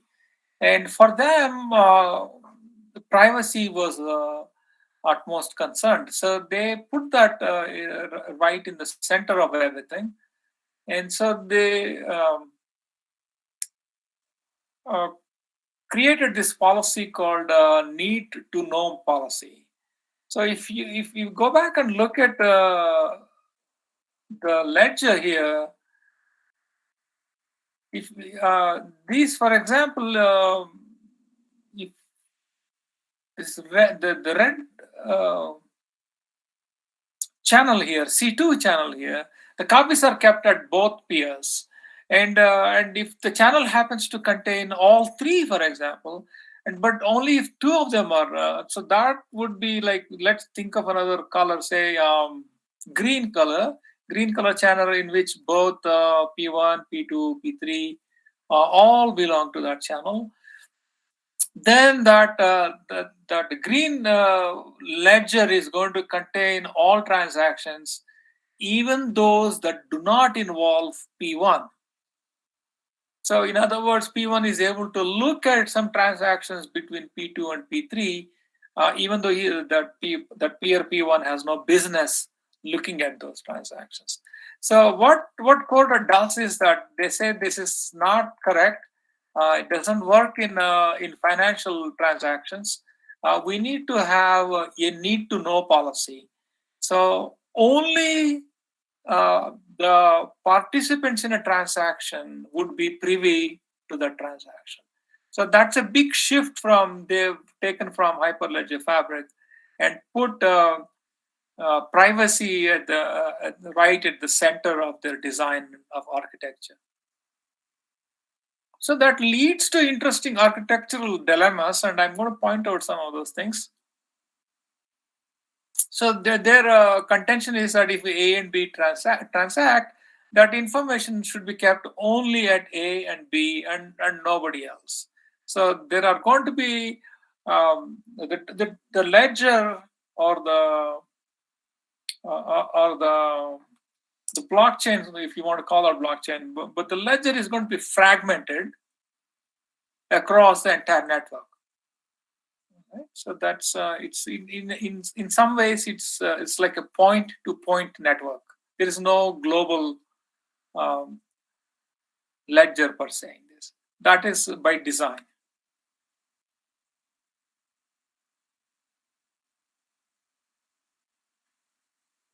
Okay. So let me tell you how this transaction flow happens. Let me see if there is. So this is probably easier to understand. Let me start with this. This is what is called backchain validation. Let me show you, like, for example, consider a transaction where A sells a house to B. A owns a house, maybe he got it built. A sells a house to B. And B, after living in that house for a few years, decides to sell, wants to sell it to C. And if C would like to sell it to some other party, like D or somebody else, he would need to have to provide a proof. He would have to provide a proof. And so what he will do is that he'll say, look, this is really my house. I got it from B. And what does he do? Remember this notation I showed you? What this notation S subscript notary means, that there is a notary in this business, which is the orderer in Hyperledger Fabric. In Corda's terminology, that person is called notary. What notary does for every transaction is that upon verification of this is a legitimate transaction, he actually signs saying that, yeah, I agree, this is a good transaction. So that is a secret key, yes, that I have been using. And the subscript means that who does it belong to? It belongs to the notary. And so as a proof that C actually owns legitimately that house, he presents this signature signed by the notary. So the potential buyer that is looking to take it from C's hand, what he would do is that notary's public key is public, and then apply that and say, yeah, this is a good certificate. Now it goes back to B and ask, hey, did you get that house legitimately? Okay. So this is what is actually in the US. This is called title search, and I would imagine in India would have similar process where you go back the ownership from current owner to the previous owner to the previous owner and so on, and you do this back chain validation. So something similar happens in Corda, not necessarily for house sales, real estate sales. It can be any kind of a transaction. If a certain goods or currency of value changes hands, you can go back and say, where did this come from? Just like in Bitcoin, where did this come from? We can go back and keep querying that, and the proof is presented in the form of a signed transaction by the notary. And the signed transactions are kept at the parties that are taking part in the transaction. In this case, B and C would have this signed copy, B would have a copy of it, C would have a copy of it. Similarly, now the potential buyer will go back to B and say, hey, where did you get this from? The B is going to produce another signed certificate saying that I got it from A. Right? And then thus the buyer would walk back the chain all the way back to A and say, okay, A got it constructed, and there is some kind of a proof that A actually, the very first Genesis, sort of like a Genesis block, that he legitimately owns the house. The issue with this is that in this walking back in the chain, if one of them is unavailable, maybe B has a heart attack and dies. You can't validate it. So what do? You're stuck. This progress has to halt, right? And so this introduces this proof for this. No, the reason why it is done this way, this transaction is kept only at A and B, this transaction is kept only at B and C, is great from the privacy point of view. But when it comes to validating transactions to walk the chain backwards, this is going to pose serious problems and introduces multiple points of failure. So if the chain has like 10 nodes on the chain, and if any of them fail, so you have like a 9-point failure or a 10-point failure, right? Any of them fail, you can't do any of this backchain validation. So this is what I was saying, that architectural considerations have repercussions. So privacy doesn't come for free. Yes, they can have privacy, but then it creates this kind of hassles.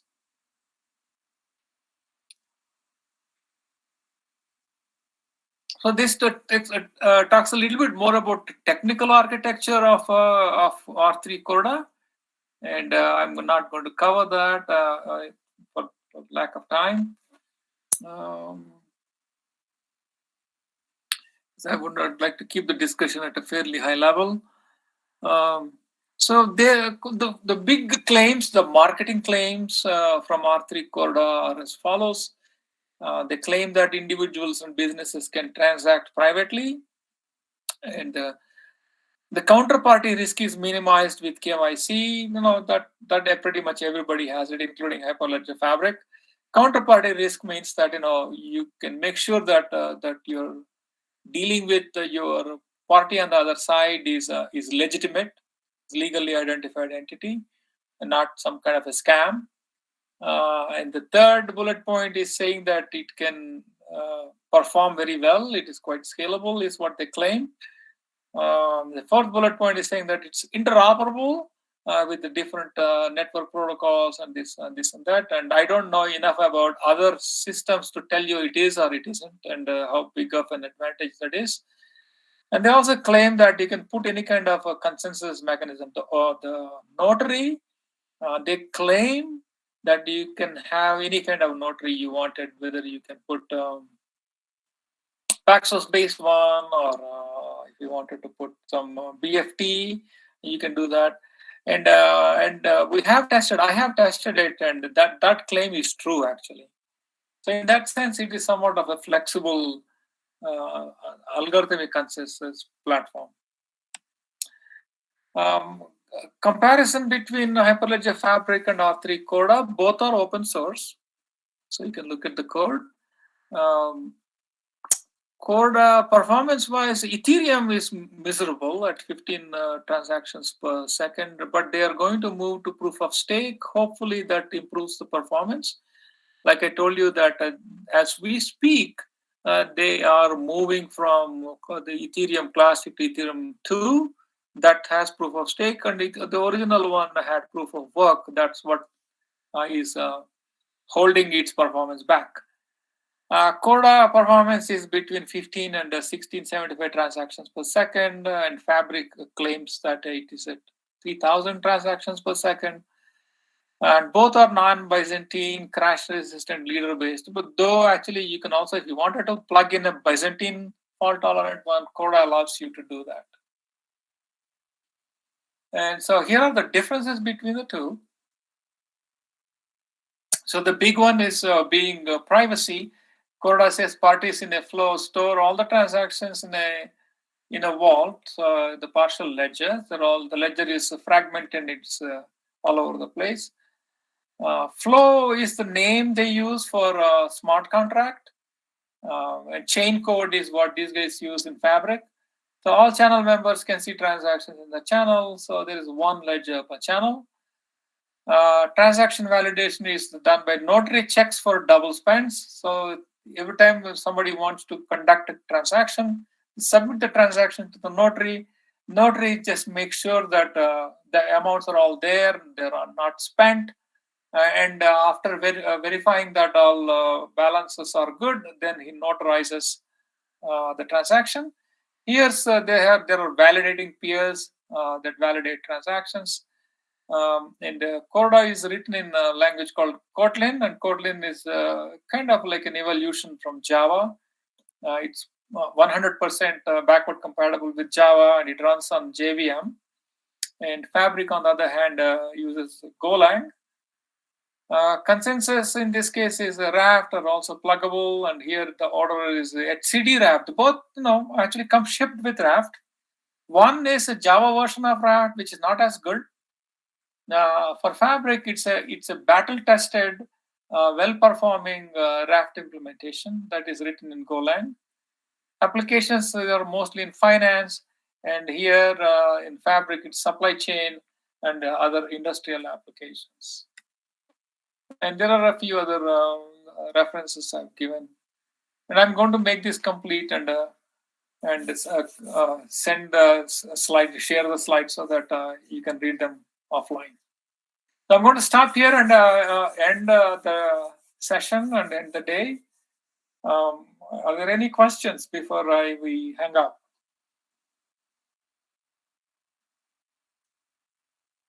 So tomorrow we'll build GIAN public blockchain, sir. No, I don't think we will have the time. I think what I hope I can do is that if you wanted to, for example, if you wanted to write a mining code, right? If you wanted to write a simple algorithm to write how to mine something, I'll show that, and I will show if you want to write a smart contract on top of Ethereum, how would you do that? And I will probably mostly be showing on my machine, so you will see it, and if you would have to practice this on your own. And I believe there is one other session Karthik is doing, right? Tomorrow after the fourth session. Yep, Prof. Ramki. I think based on what you demonstrate in the morning, you can practice things out in the tutorial. Yes. That's a 1 hour session. Yeah. Yeah. So I don't think we really can build a big blockchain, but my hope is that if I can get through the material I wanted to get through, that I can show you how you can create your own blockchain and how you can create coins in that the blockchain you create. I will demonstrate it, hopefully. Once you see that, you can try to do that yourself, and you can think about, where would you use that blockchain, how you would commercialize it, and things like that. Okay, so that's what I hope to do tomorrow. And the last day, and I will show you some of the challenges with the current blockchains, and I'll suggest some set of research problems that I think that are worth pursuing, that can lead to some good publications, good theses, and you can take something from this lecture. Any other questions?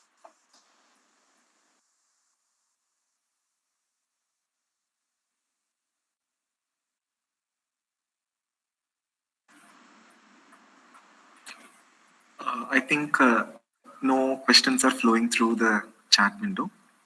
Okay.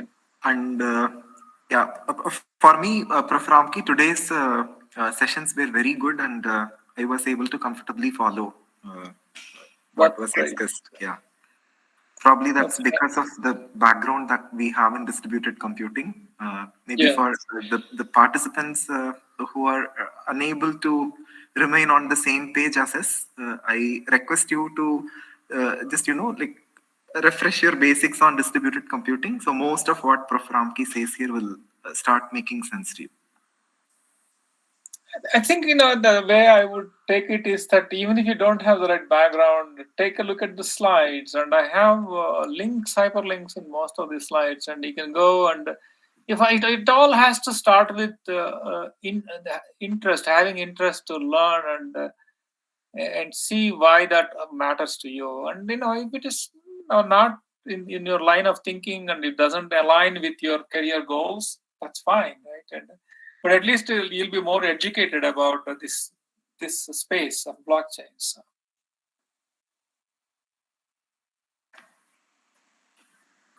Okay, so it's rather late. It's 3:30 a.m.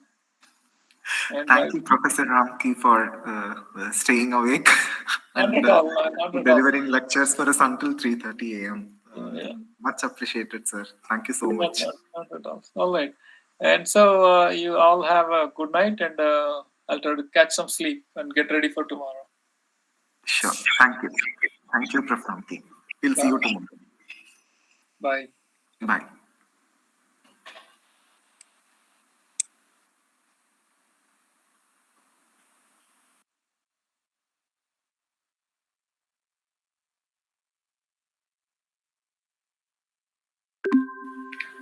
Thank you for joining me, participants, for this day 3 session. And maybe we'll convene tomorrow at 10:30 a.m. For day 4 of the blockchain session. What is the minimum software requirements to build blockchain application? Yep, there are, there are a lot of programming languages available for specific blockchains. Let's say if you take Ethereum, we have languages like Solidity available, and these days all of those are browser based, right? You need not install anything in specific on your machine, and you can just use some browser based tools for constructing smart contracts and things like that. It will be demonstrated in tomorrow's session by Professor Ramki Venkatramana.